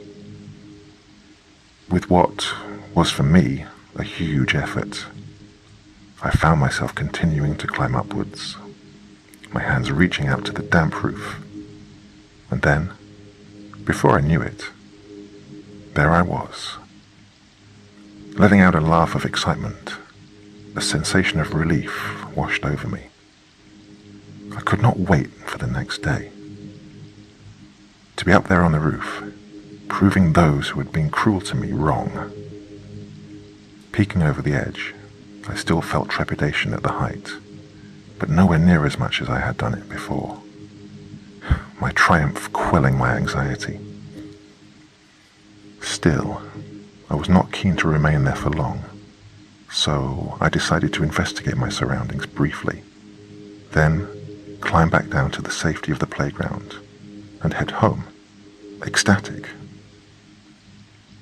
The roof was painted in a similar fiery red color to the main school building, but it had long since peeled and cracked, suggesting that it had been a long time since someone had been up here to give it a new coat. Standing up cautiously, I felt my legs waver slightly as my stomach churned again at the thought of how high up I was. Laughable, really, as the height of the roof was probably no more than 10 feet. Yet, no matter how nervous I was, the The sense of triumph which I felt coursing through my body was truly wonderful. I walked slowly from one side of the roof to the other, careful not to trip as I did so. The short walk from the drainpipe to the opposite ledge and back filled me with a feeling of conquest, as of someone patrolling their territory. For those brief moments on the roof, that building was mine. Just as I turned to finally make my way back to ground, I noticed that in the middle of the roof there was a hole. I'm not sure how I hadn't noticed it before, although it was quite small, big enough for me to fit my hand through and little else. Curious, I took a few careful steps and then knelt for a closer look. Yes, there was a hole, and the light from the evening sky passed straight through it, illuminating what lay inside. I put my eye as close as possible to the opening without blocking the light, and was surprised by what I saw. Down there, in the darkness, like a perfectly preserved tomb, the old-fashioned white tiling remained intact. I could see the sinks where students years ago once washed their hands or flicked water at one another for amusement, and 3 stalls, cubicles with strong, dark brown doors, lying there as if still used. The air inside was tinged with dust and age, yet if someone had told me that the building had been sealed only the day before, I would have believed them. All but for one thing: a layer of stagnant water which covered the floor, no doubt accumulating there from rain dripping in through the opening in the roof. Then I became aware of a strong smell, one which left my eyes stinging slightly and my mood apprehensive. Yes, there was no doubting it. Someone was smoking a cigarette nearby. My heart sank as I lay there motionless, cursing myself for taking too much time on the roof to celebrate my victory. A teacher, or perhaps the janitor, must have stayed behind to work late and was probably standing in the playground below. I thought they must have been close as the smoke smelled thick and oppressive. I lay curled up on the cold, wet concrete, waiting for whoever was there to leave. The now almost caustic smoke seemed to be increasing in strength, and several times I had to hold my breath, frightened that I would cough and be caught. I do not believe I exaggerate when I say that I lay motionless for half an hour. Yet it took me all that time to make a simple, yet unsettling observation. While I could smell the smoke, indeed, feeling as if I was inhaling just as much as the unseat smoker themselves, I couldn't see it. I would have expected to have seen the smoke rise up and over the rooftop, but not even the slightest wisp was evident. The autumn sky was now dimming, and I grew frustrated as the cold, damp stone below me sent chills through my body. Wishing that I had never gone up there in the first place, I felt hunger approaching, and knew that by now my parents would be worried about me. I persuaded myself that I could at least dip my head over the edge of the roof and quickly take a look to see who was there. Maybe, if they were on the other side of the yard, I could climb down unseen. I slid across the roof as quietly as I could and slowly peered downward, sure not to make any sudden movements to attract attention. There was no one there. The playground was empty, and the darkened windows of the main school building seemed as vacant as they had been before. Yet the smell and taste of cigarette smoke still filled my lungs and stung my eyes. Then I witnessed something which rooted me to the spot. A single, curling strand of smoke slid upward through the hole in the roof. Someone was down there. someone was inside that room beneath me. This seemed impossible. As far as I was aware, there was no way inside. The building had been sealed off perfectly from the outside world. Yet there it was, a puff of cigarette smoke, which escaped first from the mouth of someone unseen below, and then through the hole in the roof to where I had been lying. My triumph of finally facing my fear of heights seemed a distant memory, and now all I could think of was getting off that roof to safety down below. But the hole lay between myself and the drain pipe, and, curiosity being as gripping a mindset as any, I decided to take a quick look inside before quietly making my escape and leaving the building behind. As I approached the opening, the smell of smoke grew stronger still, and as I peered inward, the thought of "Don't look!" filtered through my mind. But it was too late. I had looked. At first, there was nothing. The room below seemed darker than it had done before, but this could be explained by the dimming sky and my eyes adapting to the change. What could not be explained was the noise I heard coming from inside. It seemed distant at first, indistinct and uncertain. Then it gradually took form, to me sounding like someone choking. I smiled to myself, thinking it was probably the cigarette smoke, and that maybe some local kids had a den down there. But then, suddenly, in the gloom, my eyes were drawn to one of the cubicles. Its door was closed, and yet I was not convinced that it had been before. I tilted my head closer to the hole, but my angle of view shrouded the inside from inspection. As the choking sound increased in volume, so did the smell of smoke. Then sound and smell were joined by something which chilled my very soul.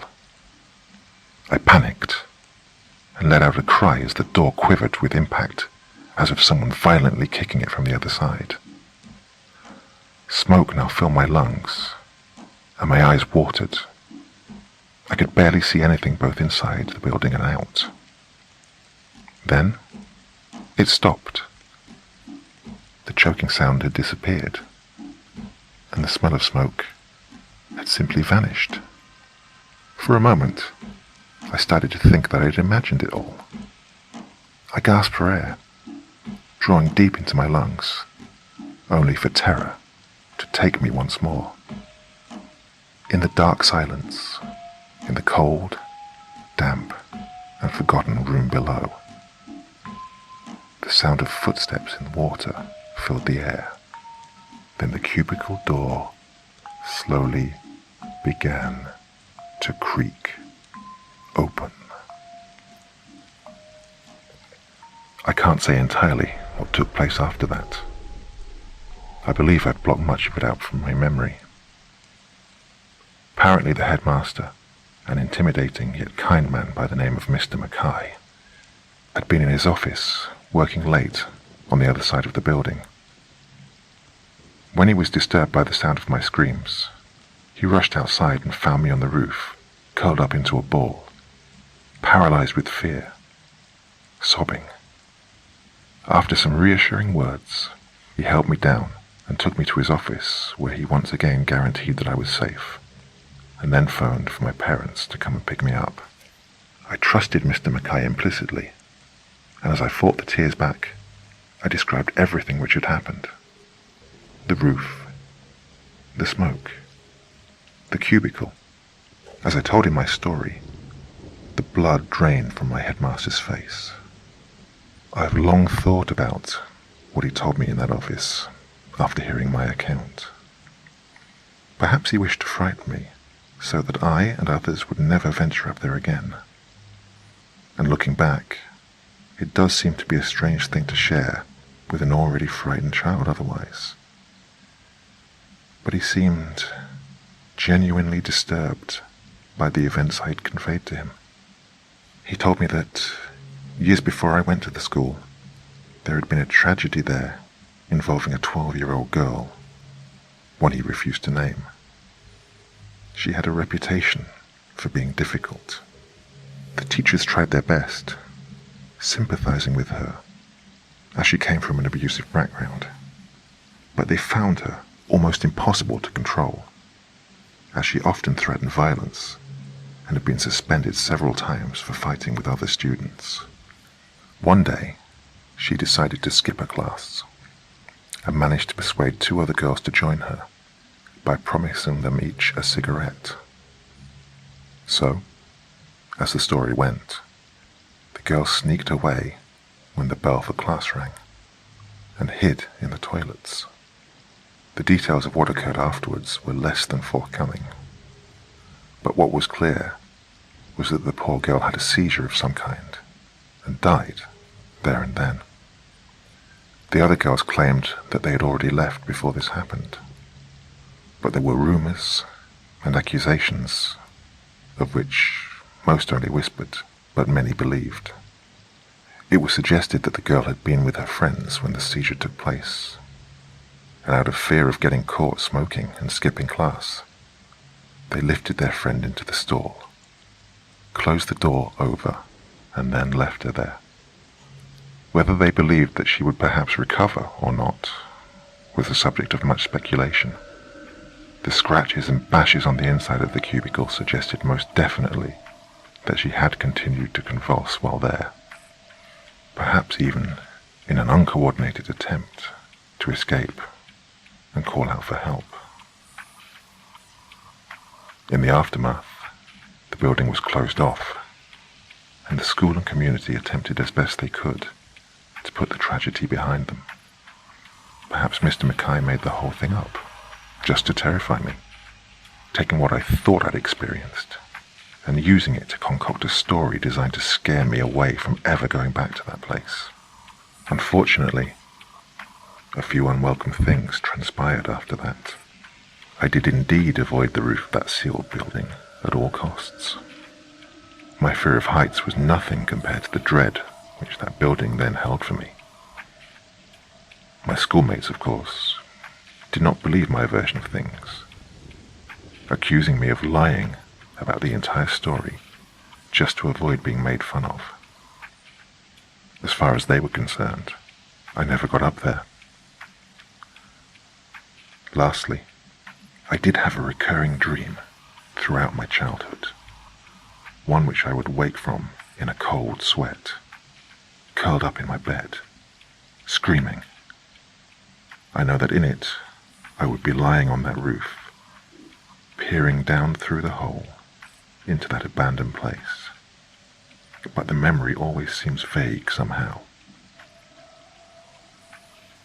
All that is left is an impression of a cubicle door creaking open and something staring up at me from within.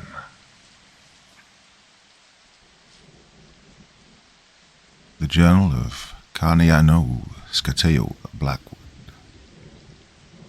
My name is Ricard Dunkelstein, and I have a hobby that's more interesting than most stamp and coin collectors. I'm a bit of an urban explorer. In today's day and age, when most of the world has been investigated and mapped out, I instead seek to explore the abandoned and forgotten.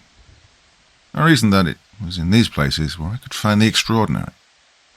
I enjoyed my forays into the disused and neglected portions of the city. I love nothing more than to spend a Saturday carefully moving through the decrepit and derelict buildings in the southern side. It was on one of these Saturday expeditions, this past year, that I first came across the journal, Canyon Stakeu Blackwood. I've been rummaging through an abandoned building on the industrial side of town when I discovered the journal. The first few floors were devoid of anything really interesting, but when I reached the 6th and uppermost floor, I found a soiled mattress and desk. Sitting on the desk was a fountain pen and a paper journal. I ignored the saccharine sweet smell that flooded my nostrils and pervaded the uppermost floor. I sat down on what was a squatter's mattress and began to read. Blackwood Journal Entry, July 28, 2011. My therapist, back when I had a therapist, suggested I write down all my emotions into a journal so I could go back and see how far I've come. Well, I guess that's true, but probably not in the aspect that she'd thought. She'd probably hoped that I'd find enough emotional catharsis that I might make a breakthrough of sorts. But unfortunately, she was wrong. I write and write, but nothing ever changes. Well, I guess I should give introductions. My name is Kanayon Takeu Blackwood. Don't ask me how drunk my parents were when they came up with that name. My father thought it sounded tough, and my mother was too doped up on the epidurals to support or reject this name. I told my friends my name is Kane, and that went over without any problems. I was raised on an Indian reservation in the western part of America, but I left when I was 20 years old. I'm writing all of this because my attempt to flee from home was met with less than desirable results. The plane stalled mid-air and crashed into a mountain. Well, I won't elaborate on what happened to me while I was stranded in the wilderness for over 3 weeks without food, or about the wounded survivor who passed away named Jim Donner. I will only allude to the fact that it ended with me being tried for murder in court. I don't feel it necessary to expound on this. Shortly after my court hearing, my journal that I typed while awaiting trial was made public. Even though I was declared not guilty by the judicial system, the release of my journal made me into a pariah. I couldn't live in one place for too long. As soon as the people placed my name and face to the tragedy, I had to leave. Their looks of disdain and harsh words were too much for me to bear. I was, and am, a social exile. I only did what was necessary to survive, though. I believe that anyone who'd been in my situation would have done the same. No one seems willing to step up to that challenge of being without food for 3 weeks and having to eat your only friend. I received a small sum from when I pressed charges against the airlines that had put me in that fiendish situation. Once my sentiments came out, their support and funding dried up.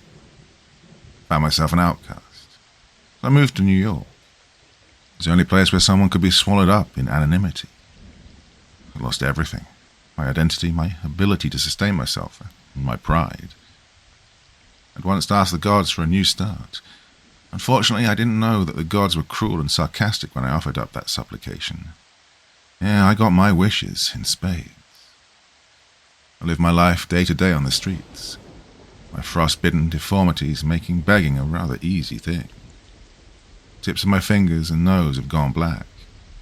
Don't have any more sensation in them, which took some getting used to, but doesn't even faze me now.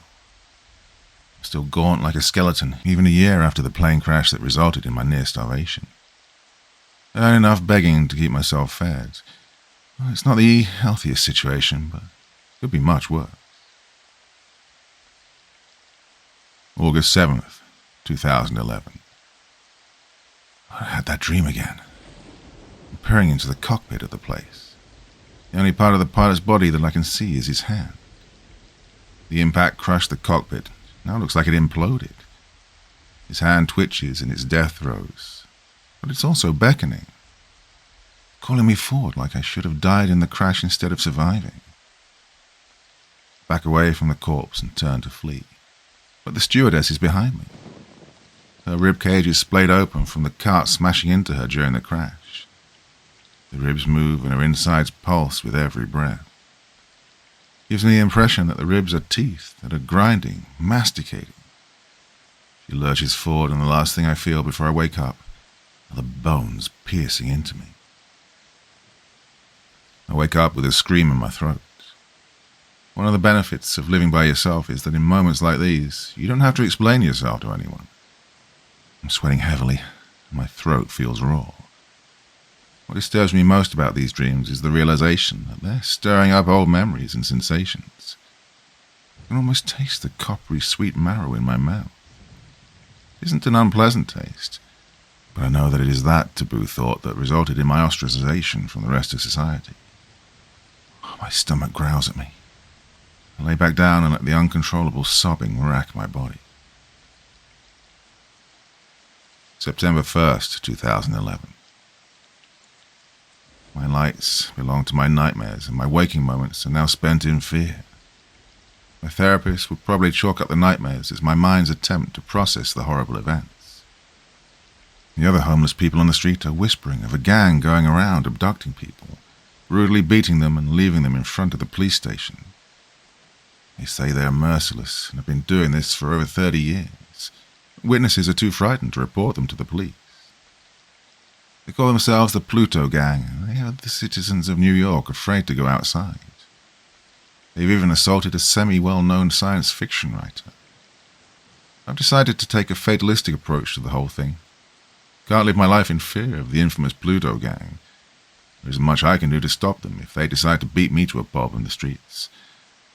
So it goes.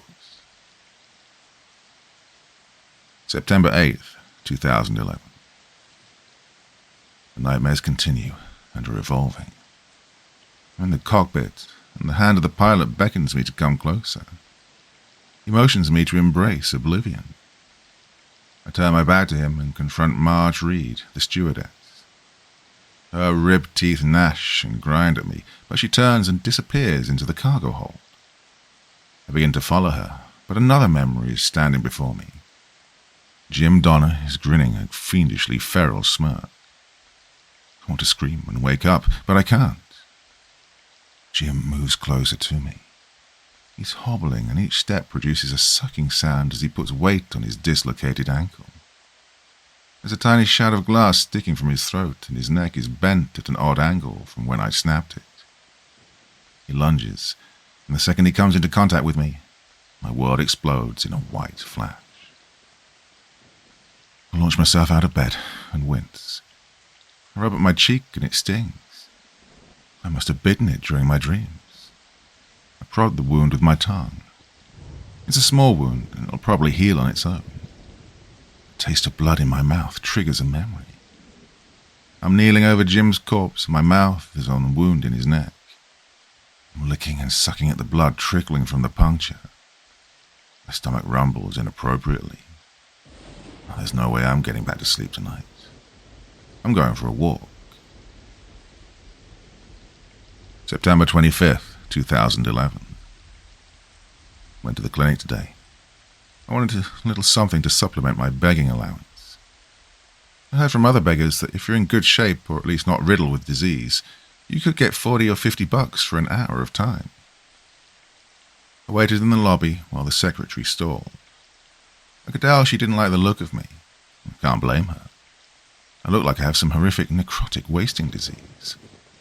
When it became evident that I wasn't going to leave, she called my last name and I went into the office with the doctor. She strapped my arm down and stuck the IV in and began to filter my plasma. It wasn't until I was physically tethered to the filtration machine that I realized he was looking at me, my frostbitten fingers specifically. I tried to explain that these were injuries I suffered from after an incredibly cold winter in New York. But the doctor recognized me from the high-publicity court case. Didn't know my picture had been splashed all over the world by the media while I was awaiting trial. I thought that giving the nurse the pseudonym Jack Fiddler would be enough to deflect suspicion. When I was stuck waiting for the machine to finish separating out my plasma, the doctor grilled me about my experience during my time when I was stranded on the mountain. I gave non-committal answers. Being stuck in a frigid environment was kind of shitty.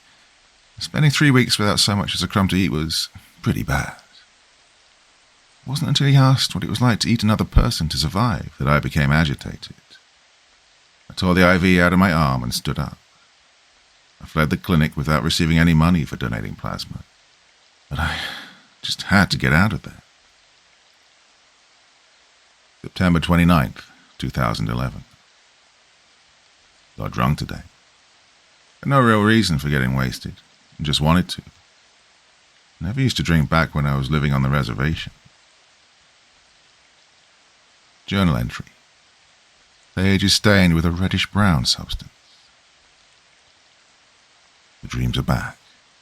Well, that's not true. They never left. But I'd found myself lulled into a false sense of security by the repetitiveness of the nightmares. The beckoning hand, the savage stewardess, and Jim were now all commonplace. I'd seen them so much that it was like greeting an old and familiar dream. The dream I had last night was different. Jim appeared before me. He'd been standing in the nest of clothes that I made to keep us warm back then. He looked like he'd always looked in my dreams. He had the shard of glass sticking out of his throat, and the deep purple throttle marks were on his neck. He began to shamble towards me on his dislocated angle. As he got closer, I realized that he was completely covered in bite marks. Part of him had been torn away, exposing the red, sinewy muscles underneath. He shuffled up the aisle. I wanted to run away from him, but I found myself inexorably drawn towards him. A small amount of blood was dribbling from his throat, and his head lolled back and forth with every shuffling step on his broken neck. I stepped forward. Now I was only a few feet away from him. He smelled like rotting flesh and whiskey. He lunged, and the instant he touched me, I awoke from the dream. The memory of the taste of his flesh was fresh in my mind. My stomach wasn't growling. November 26th, 2011. The Pluto gang is at it again, so it goes. Not only have they been abducting people, but now they can add murder to their repertoire. Word has been going around that a man was recently found in an alley. He'd been brutally beaten to death. Police have been pretty tight-lipped on the whole deal, but rumors have been going around that he was being so violently stabbed and beaten that the funeral will be a closed casket affair. I don't know if it's really them or if there are copycat gangs running around using their modus operandi. But I do know that it has me on edge. The building I'm squatting in is a few blocks away from any of the other squatters. I don't play nice with the others, it would seem.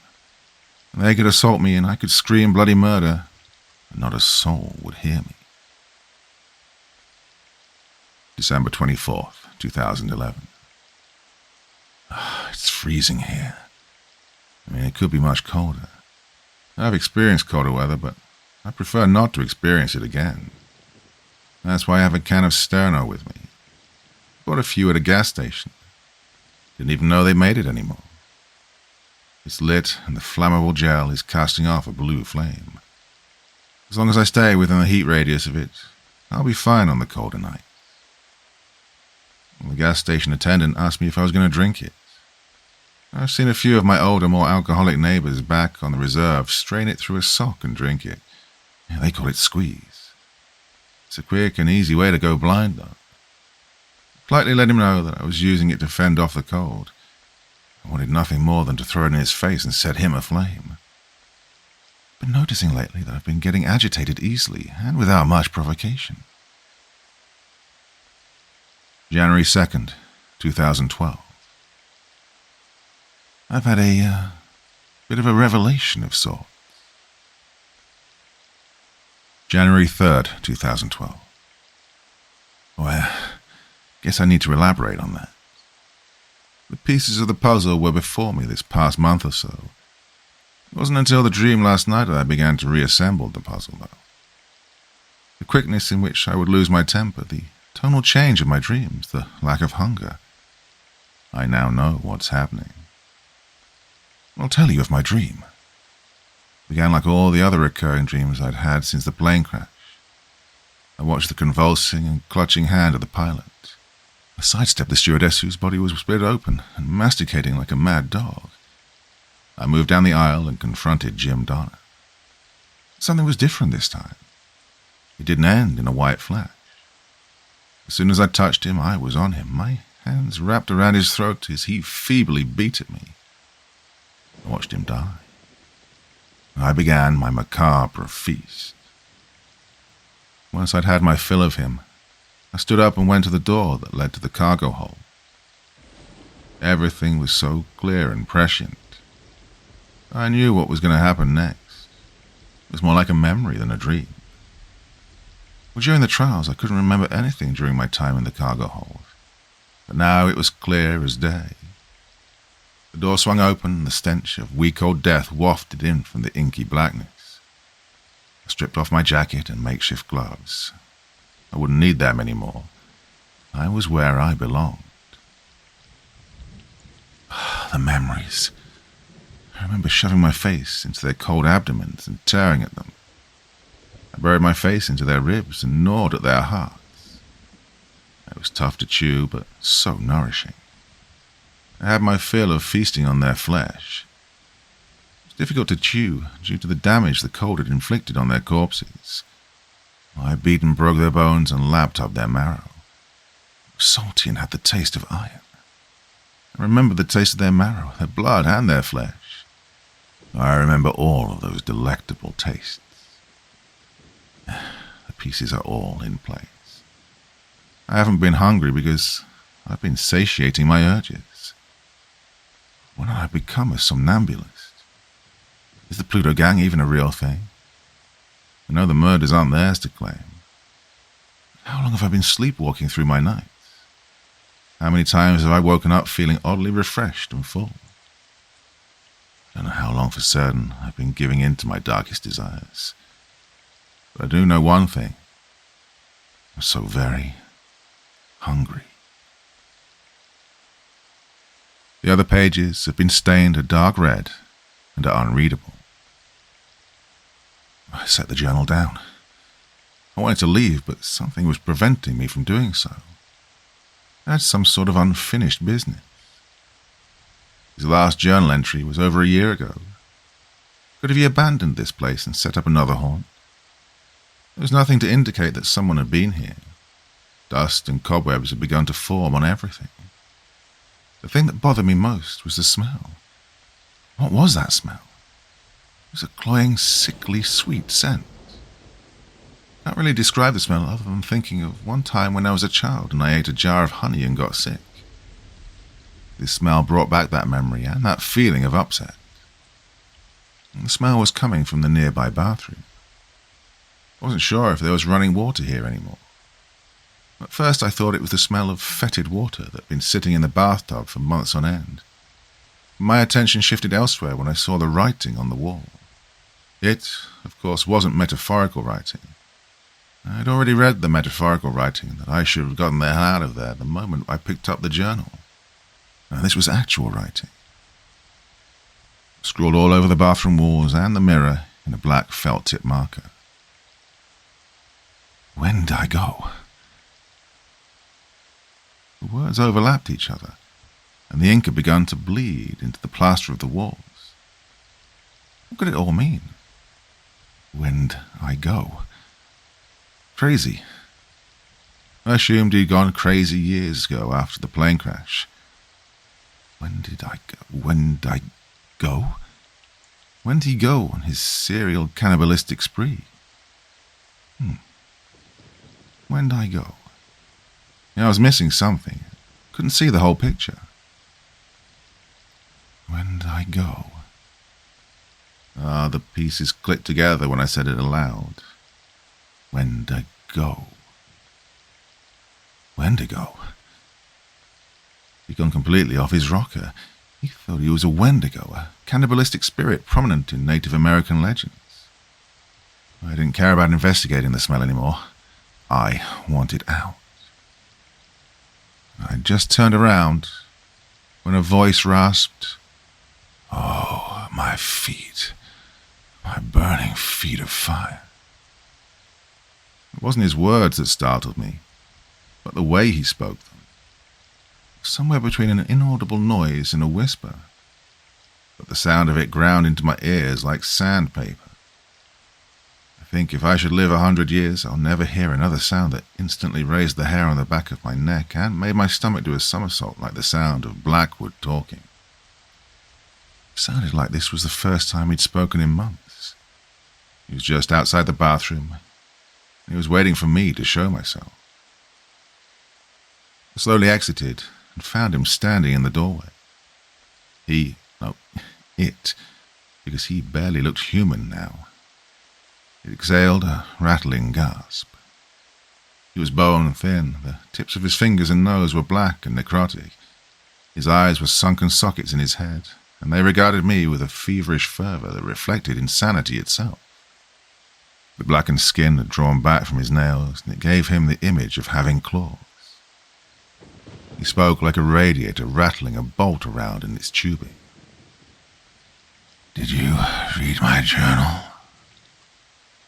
I nodded, too paralyzed by fear to speak. He paused for a moment longer than a standard blink, and then asked, "Well, did you like it?" The thing didn't give me time for an answer. He took a step forward and I edged towards the window. I knew I was on the 6th floor, but I would have rather risked falling 6 floors and splattering on the street below than staying with this fiend any longer. He saw me nervously glance at the window and grated, "Oh, I would prefer you home. I'm not a big fan of soup." He dragged his tongue across his teeth. It was then that I noticed they were decaying, but sharp. His diet of meat had worn his teeth down to look like he'd fouled them. I could smell his breath from 10 feet away. It was the same sickly saccharine smell that I'd noticed when I first entered the room. God, how long had he been watching me? He lunged across the room faster than a blink and swung a cylindrical object at my head. I would later realize that his weapon was a bone, maybe a femur, and that it had notches on it where it had been gnawed down. And it would have brained me had my body not acted on instinct. I managed to duck the swing and then fled towards the door. He threw his weapon at me while I fled and hit me square in the back. I lost my balance and smashed into the wall with my forward momentum. I managed to shake off my daze and kept running toward the stairwell. I'd later find a bruise the size of a grapefruit from this assault. What was once Canionus Takeo, Blackwood, gave a hellish growl and proceeded to give chase. I knew that if he caught up to me, he would tear me apart and eat me. I ran down the stairs, skipping 2 steps at a time. I could hear the soft slap of his shoeless feet striking the floor as he hunted me down. I could hear him gnashing his teeth and making guttural sounds behind me. I flew down the flights of stairs and ran out into the lobby. The door was closed, and I didn't want to fumble with the knob with him so close behind me, so I lowered my shoulder and rammed it. It groaned in its frame, but didn't burst open. I frantically planted a foot and kicked it with all my might, but it still wasn't breaking open. The sound of him was getting closer by the second. I gave one last desperate kick and was instantly relieved as it blew open and revealed the street. I started forward, but something jerked me backwards. He grabbed the collar of my shirt and was pulling me back towards his gaping, rotting mouth. I was dumbfounded that such a gaunt, famished-looking man had the strength to pull me back by my collar. His rancid breath puffed on my neck, and the sensation was so revolting that I gagged. I tore at my shirt, shucked it like a snake shedding its skin, and wriggled loose. I took off down the street, away from the abandoned building. When I hazarded a look back over my shoulder, I saw him on the street. He had a strip of my shirt and had brought it to his mouth. He dragged his tongue across the shred like he could taste my fear. Then he howled in a bestial manner and returned to his lair. I didn't stop running until I was able to flag a taxi and vanish into the sea of anonymity that was New York City. Well, that was a few months ago. I went to the police, but they shrugged off my outlandish story. I can't say I blame them. Would you believe a story about a Wendigo squatting in an abandoned building and feeding his charnel cannibalistic desires? You'd get laughed out of the precinct if you even decided to follow up. I lied to myself and pretended that it was an elaborate prank my friends had set up and hired a makeup artist to scare the hell out of me.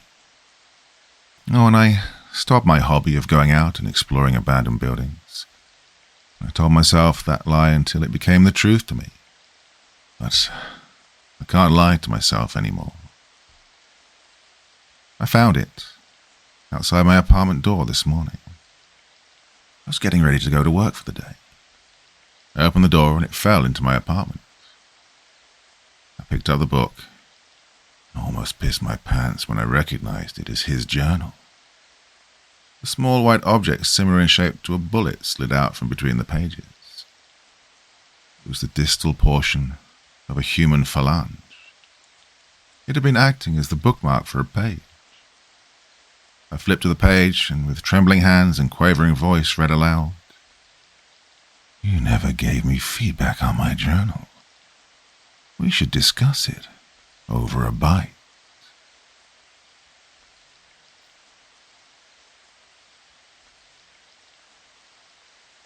Primrose Mall.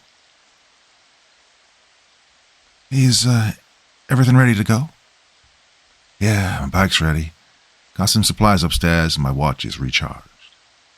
"Excellent, my good man. See you outside your house?" "Bye," I said as I hung up, slipping the phone back into my backpack. I grabbed my helmet and bag and rushed out of my room, making sure to close my room's door behind me. Greg and I were going on what we called an adventure. Well, that was last summer. Greg and I were 18 and 17 respectively. With this, our last summer before university, we were trying to pack it full of things to do before our schedules got more serious. We'd been friends ever since 9th grade, and man, we were an odd pair. Greg Rockwell, the klutzy big guy with a heart of gold, and I, Gabriel Vasquez, the flimsy, nervous, flamboyant one. He and I met after realizing we both liked action movies and had the same penchant for mischief. Plus, hanging around with a guy much stronger than you did wonders for the people who'd make fun of me for being delicate. But that's another matter. That day, we were headed off to Primrose Mall. Primrose Mall was considered one of the greatest business disasters in Saskatchewan, or maybe at least in our town. It opened in 1989 and stayed open for maybe a year, after which it was completely shut down.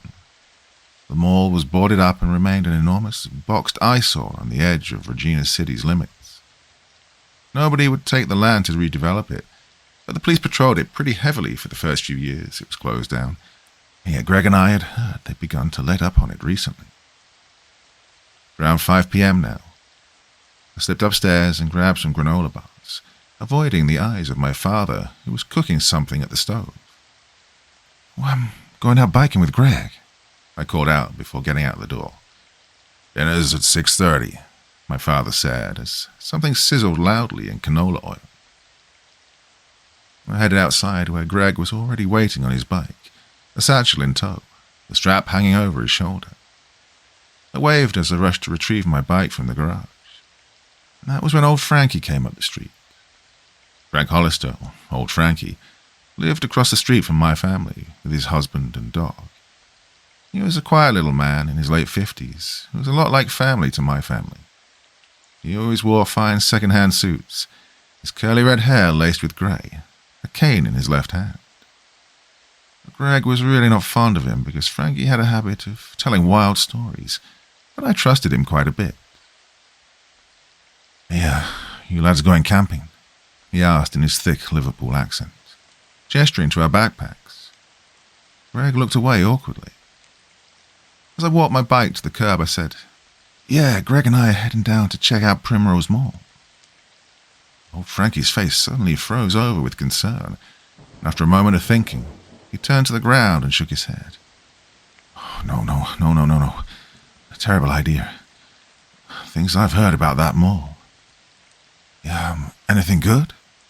Greg couldn't help but ask. "Well, I'm not sure what you mean by good, but, well..." Frankie looked at us both then. "Word is that it's haunted." Greg just shrugged. "Oh yeah, that was what was making me want to go." "Yeah, but it's much more than you two are prepared for." Frankie rearranged himself so he was leaning on his cane. "Went there once when the mall was open to the public, way back in the day. I always got the feeling that something was off about the place. The employees were so nice. But it was that awful forced kind of nice. You know, when people smile but their eyes aren't smiling. I bought myself some bedding at the Zellers, got out of there, and never went back. Next thing I know, they're shutting the whole mall down. I tell you, I'm bloody glad." I glanced over at Greg, who looked entirely doubtful. After a second, I said, "We won't be there for long. We just want to explore, take some pictures, and then get out." Well, I even took some precautions. Greg fished out a little white bottle from his bag and held it out. "My mum's friends with a priest. She got this for me." "Well, that'll keep you safe, assuming the mall's not rotten to the core and the very floor you walk on collapses under you." Frankie was still disapproving. Haunted or not, it's still dangerous. I shook my head, but appreciated the concern. "Frankie, we'll be fine." "Oh, look, if I don't see you two back up the lane in 2 hours, I'm telling your father where you went." "We'll be just fine," I reassured him, getting onto my bike. Old Frankie couldn't help but sigh as we began to bike off. I waved back to Frankie quickly and then turned back to face Greg. We were biking side to side. Greg had an MP3 speaker attached to the front of his bike, and he switched it on, and we biked along in a cloud of Addicted to Love. Primrose Mall was on the way out of town, so we had quite a way to go. Greg and I passed the time by pretending we were piloting Robotechs, calling out attacks and command operatives. The area towards the edge of town slowly became more and more shifty. The suburbs, full of elderly couples and families, eventually turned into hastily made brick apartment houses and little shacks. We passed a faded strip mall occupied by a Vietnamese restaurant, a sex shop, a loan office, and 2 empty storefronts. I was a little uncomfortable. This was a bad side of town, after all. The sun beat down on us, and I felt one pronounced trickle of sweat roll down my back beneath my backpack. We weren't even there yet. I already felt groggy and dirty. The big box that was Primrose Mall was quickly coming into sight, and soon enough we found ourselves just outside of the building. We stood in the parking lot, which definitely had signs of people being there recently. There were candy wrappers, beer bottles, even what looked like a used condom. Greg and I locked our bikes against a rusting, ancient bike rack, Greg stuffing his MP3 speaker into his bag. We now had to get into the mall. The thick metal door, obviously an old fire escape door, was propped up against a crumbling doorway. The hinges obviously had given out years ago. Greg and I attempted to push it aside, but the door toppled over into the dirty, patchy grass at our feet. Dusty earth rose in clouds, and Greg batted it aside helplessly while I took a step inside. We were standing in a corner of the mall, facing 2 different walkway options that would take us deeper into the structure. This part of the mall was fairly well preserved, but dirtied from where other teenagers had come and hung out. They probably hadn't attempted to go in very far. Above us was a large skylight, shaped like a hexagon and matted with dirt and mold from the outside. The area around us was thick with the smell of decay. Greg quickly took a picture of what used to be either a flower shop or a boutique. I kicked at some of the toilet paper at my feet, obviously discarded during a failed TPing. This is so far disappointing. Greg turned and picked up a dusty glass object, a discarded water bottle. "Hey, Gabriel, check this out." "Oh, is this a magic trick?" "Sure is." He hurled the bong by the neck into the wall on our left, and it exploded in a shower of glass, ash, and water. We laughed at it for a bit, but slowly, laughter turned to silent horror as we realized a portion of the wall was coming down. Greg shuffled back as a door-sized chunk of the wall, slathered in graffiti and dirt, tipped over and shattered all over the floor. A cloud of powdered dry wall rose towards us, and I began to breathe through my sleeve, shouting at Greg to do the same. The smell that filled the area was indescribable. It was beyond rotten, as if we'd just opened a grave. The stench of mold and decay surrounded us, dust settling over our hair and clothes.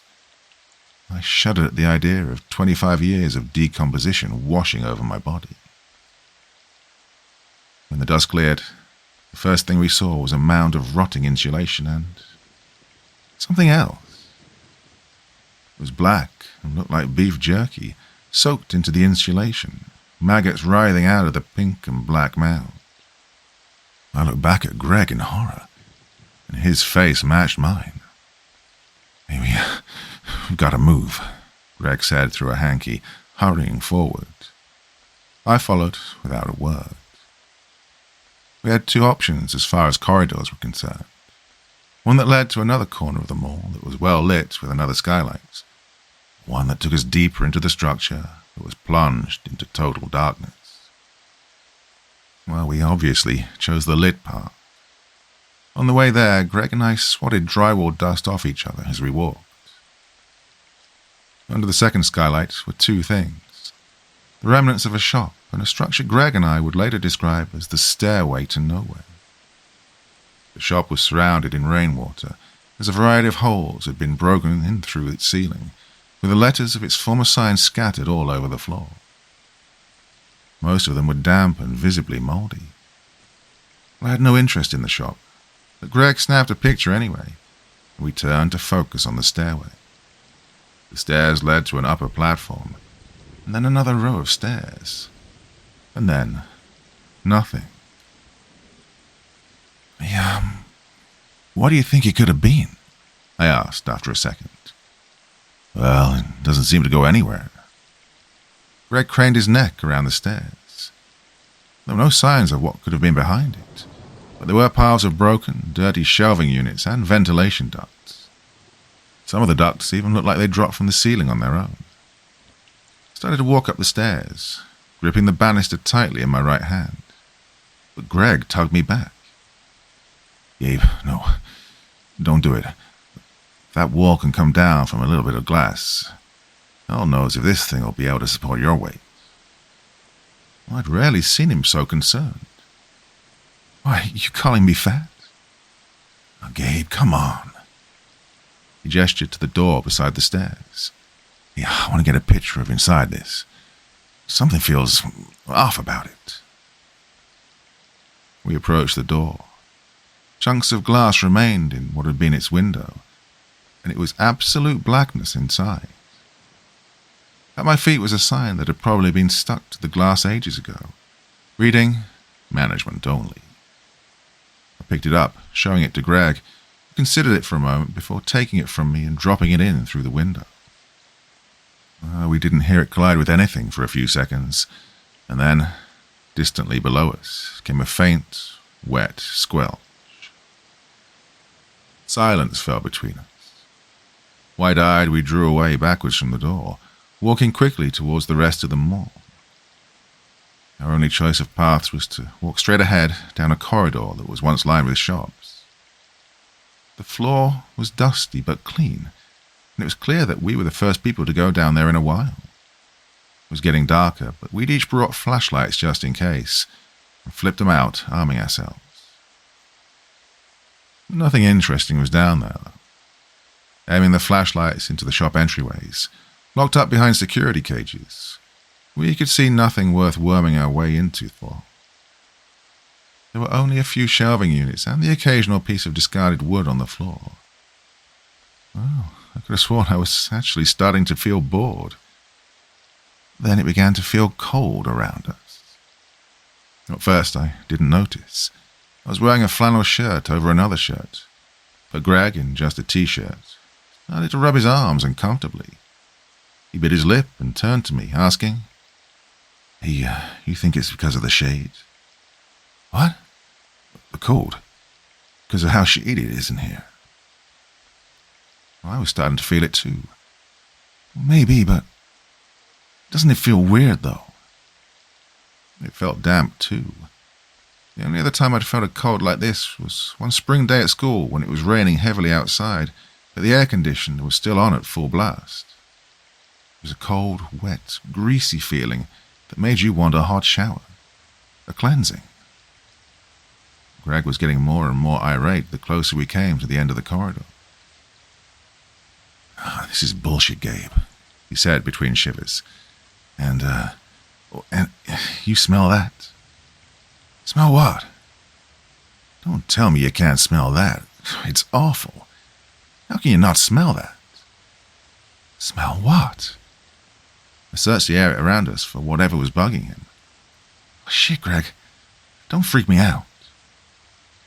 Well, you're the one freaking me out. How can you not smell that? And it smells like expired Marmite. He threw one thick arm towards where we'd come from. It's worse than that broken wall out there. Stop shouting, Greg. You're scaring me. He inhaled, a little reluctantly given whatever he smelled, and then sighed. Okay, sorry, man. Let's figure out what to do. We were at the end of the corridor now. To our right, a dead end. What had probably been a security door was now boarded up with plywood. To our left, a piece of the outer wall was missing, next to a hallway. The hallway was smaller than the rest of the mall corridors we'd been through. Well, I've never seen a place so devoid of light in my entire life. No security lights, no holes in the ceiling like the rest of the mall. Just nothing up ahead. A lot of light shone in through the hole in the building, letting us see one office door and a former shop down the hall, and nothing else. There could have been a flat wall painted in black ahead of us. I wouldn't have known the difference. Oh, no. I turned to look at Greg. He was taking a few steps back from the hallway, his eyes buggy, arms held out in front of himself. No, he repeated. There's absolutely no way I'm going down there. Well, take a picture of it, I insisted. Something was fascinating me about the hallway. Greg flipped out his phone, took one look at it, and hissed in irritation. Battery's dead. I could have sworn it was fully charged when I left my house. I turned to walk forward towards the hallway, curious. Greg cursed loudly and ran in front of me. Gip, what are you doing? I want to see what's down there, I said. It didn't sound right as I said it, though. I mean, the words came out in my voice, but it was strange to my ears, like I was hearing myself on a tape recorder.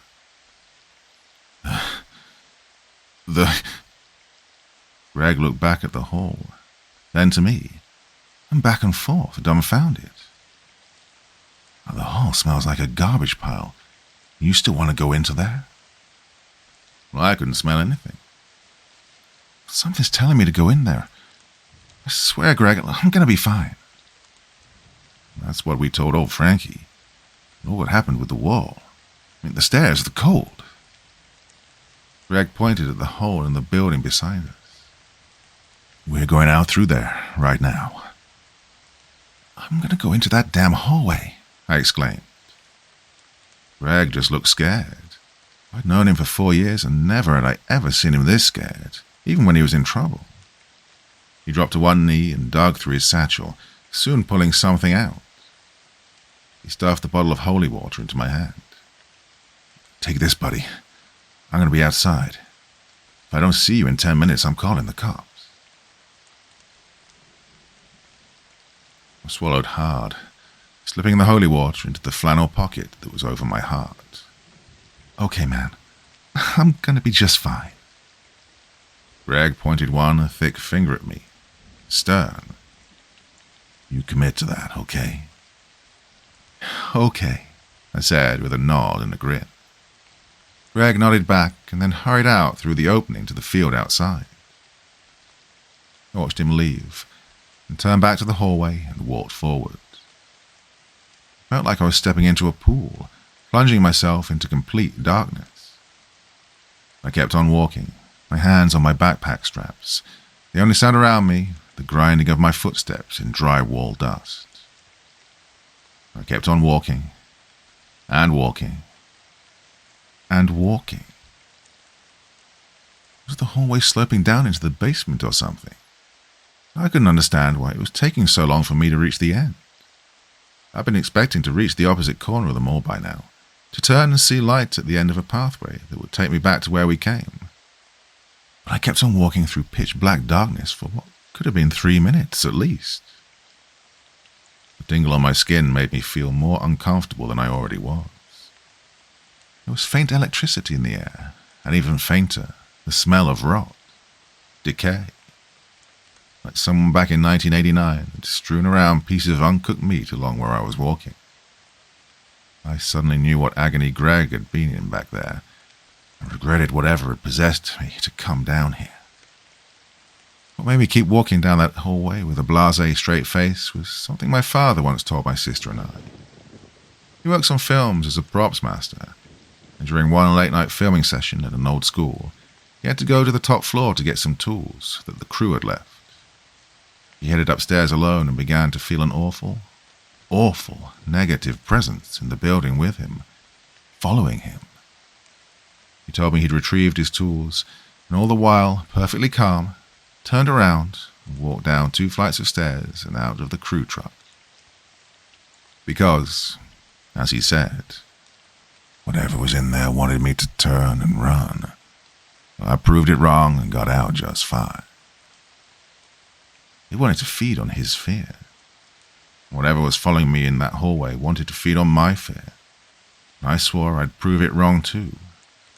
So I kept walking and walking. I heard the faintest sound of someone exhaling. I bit my lip. Oh, my feet were starting to ache. How long had I been walking? There wasn't a single source of light to be seen. Reluctantly, I turned back to try and see the light from the opening in the wall that Greg had gone through, hoping to see how far away I was. It was gone. I was alone and submerged in total darkness. But I had to prove it wrong. I looked back to where I was going and almost gasped. Up ahead was light pouring out of the cracks in a door. Probably found an emergency exit here. Breathing steadily, I walked up ahead until I reached the door. Carefully felt around for the knob, found it, then opened the door. What I saw left me breathless. I was now standing in Primrose Mall, brand new and in operation. I had gone back in time. The place was clean, bright, colourful, and bustling with people. A big, stupid smile spread on my face. This place was gorgeous. I quickly closed the door behind me and looked around. I'd come out of that strange door beside the stairway to nowhere, which was oddly still in its ragged, pointless state. But the messed-up shop beside it was now a shoe store. A woman with a huge perm walked by me. I tried not to stare. I was so happy to be out of the darkness. I was just about giddy. I had no idea how I'd wound up in 1989, but it was beautiful. I could smell oil from a nearby Burger King. I stopped by a clothing store's racks and could touch the clothes. I went to a vending machine and bought a Super Ball for $0.25. Well, this was no fever dream. This was real. I walked around for a bit, exploring the different shops, taking in the 80s fashions around me. Up ahead, I noticed a man coming out of a Zeller's. He was a quiet-looking little man in his mid-20s, wearing a fine suit, his curly red hair shaved around the sides, a shopping bag in his left hand. The grin on my face only widened. It was old Frankie, but young. I hurried ahead to try and meet up with him. Something hit me. This was 4 years before I was even born. There wasn't any plausible way that young Frankie would know who I was. I made up a quick story in my head. I'd ask him for the time, and then maybe pretend I was new to the province and ask what shops he'd recommend around here. I stopped beside him. I hastily cleared my throat and asked, "Excuse me, sir, what time is it?" Young Frankie turned to me, smiling. And in that instant, I learned what old Frankie had meant when he mentioned that people were smiling, but that their eyes weren't smiling. Young Frankie's face was slathered in 6 or 7 chemical burns, the flesh of which puffed from his skin, crusty and frothing, in a nauseating mixture of purple, brown, and yellow. His left eye had been splashed by whatever he'd come into contact with, giving it a dull grey colour under a flat, brittle film. All the while his eyebrows were cocked, his good eye wide, and he was wearing a big, bright smile on his face. He moved his whole head to focus on me, the scarred eye never moving, his mouth slowly stretching into a wider, goofier grin. I couldn't move. He began to say something.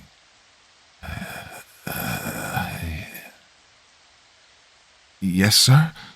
My voice cracked.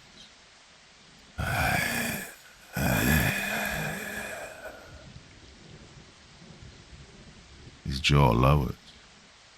Slowly a thick, black pudding-like liquid began to seep from his mouth, dropping into puddles on the floor. I could smell the liquid from where I was, and it wasn't unlike the smell of raw sewage. I scrambled back a few steps, then turned and bolted down the mall, my eyes searching for an exit. Up ahead was a mall cop stepping out of an office room. I shrieked at him, Sir, I need help."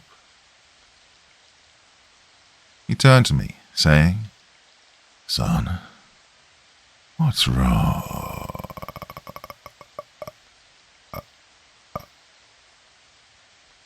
His face was a crater, a cave-in of purple and black scalded flesh, pus dripping down his chin and all over his shirt. I turned on my heel and kept running through the mall, searching for someone else to help, maybe even Greg if he was here. More and more people turned to look at me, smiling, each with their faces or arms scalded in different ways. I soon found the emergency exit that Greg and I had come in from. I flung it open, sending loud alarms through the mall, but disregarded them all and bolted out through the door. My joy over being freed was short-lived, though, as I realized I was now standing in a 6-by-6-foot room that looked like it was made of wet olive green rubber, with large drips and bubbles in its surface on the walls. I reached back for the door, first thinking it had locked on me, but no. It had formed shut into the wall, sealing me in. There was no way out that I could see, and the room reeked of rotting meat and something acidic. I thought it was rubber at first glance, but as I focused on the walls, I realized they were moving, gestating. What looked like a dripping face or a hand would occasionally try to press through the walls, each face twisted in agony as it attempted. I took a step and shrieked. And there were pores in the floor, spurting some sort of translucent yellow paste when pressure was applied. It smelled not unlike Drano. It seeped in through the cloth sides of my sneakers, stinging the soles of my feet and my ankles. I clawed at the wall where the door had been, but only ragged shards of a tough, jerky-like substance came off in my hands. It was very much the same as the stuff Greg and I had found in the wall. I opened my mouth to scream, but only a dry whisper came out. I dropped to my knees and buried my face in the darkness of my arms. A moment passed, and I was moving. Was I being carried? My body was on a cot. I let my hand try and feel around. No. A stretcher. I nervously opened my eyes, finding one emergency worker at each end of the stretcher, lifting me out of the dark hallway. I let out a shaky sigh of relief, and one of the workers seemed to notice. "The boy's conscious," she said loudly. Other police officers up ahead seemed to notice, and they waved at us as we drew closer. I let my eyes fall shut, waiting as they escorted me back to the parking lot Greg and I had first been in. Everything smelled and sounded normal in the mall now. I wanted to sob. There were so many cars in the parking lot now. I could spot my mother's car, and panic shot through me again. What had old Frankie told my parents where we'd gone? How long had I been gone? Out in the sun, they put the stretcher down next to where Greg had been waiting. And to the emergency workers' surprise, I got up and stood on my own. Some of the workers were really surprised, asking me if I could or couldn't feel various parts of my body. But I felt perfectly fine. "Passed out only 4 meters down the hallway, kid," the emergency worker said again. "We've got every right to be concerned." I passed out. I couldn't process it. That's not what happened at all. Went all the way down that hallway, opened a door, and the whole mall was operational. I mean, there were people in there. Things were clean. I saw it. She sighed. It must have been a hallucination from the past contamination. My parents suddenly hurried into view, followed by an equally concerned old Frankie. My father asked, "What is this I heard about a contamination?" The contamination should be at a minimum, if any traces still remain," a bulky cop with a thick moustache said, before the emergency worker could respond. Well, I looked at Greg in horror. He looked at me just the same. Sputtering, I asked, "Wait, contamination? What?" The cop sighed and continued. Supposedly around 85. Several hundred liters of liquid industrial waste were dumped in this lot. Crap like runoff, unused solvents, God knows what. Well, the mall was built here anyway. The provincial government claims that things were cleaned up pretty well. But what? Greg asked. Well, mall employees kept getting sick, he replied. Most of them got seriously ill or died. I wasn't working in this city at the time, but supposedly a number of people went missing around here, too. Mall managers claimed that they had everything under control, though, The cops poking around the emergency door began screaming and waving at each other, which caused some of the other cops to go check out what was going on. So one officer stumbled around the side of the building and vomit. Another officer bolted up to the guy we were talking to, screaming, Preston, you won't believe this." The mustached cop looked up. "What is it?" And the guy stopped, gagging, trying to catch his breath. There are corpses sealed into the walls." "What?" "They're rotten.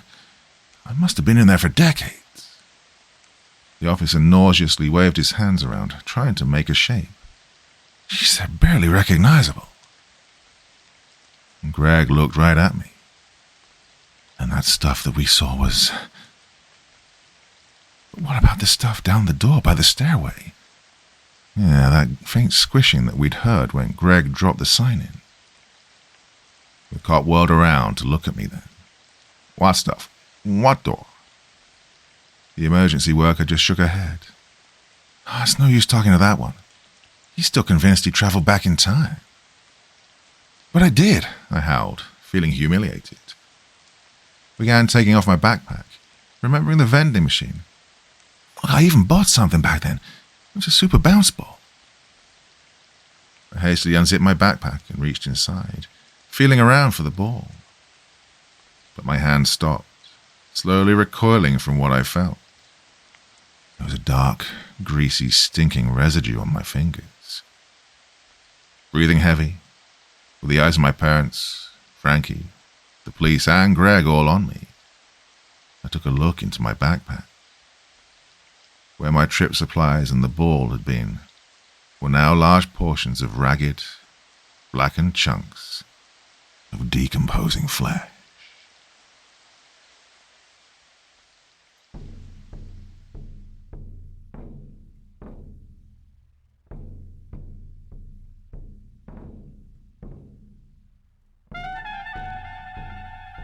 And so once again, we reach the end of tonight's podcast. My thanks as always to the authors of those wonderful stories, and to you for taking the time to listen.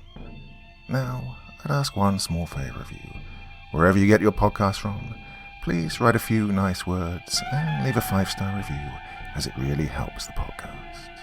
That's it for this week, but I'll be back again same time, same place, and I do so hope you'll join me once more. Until next time, sweet dreams and bye-bye.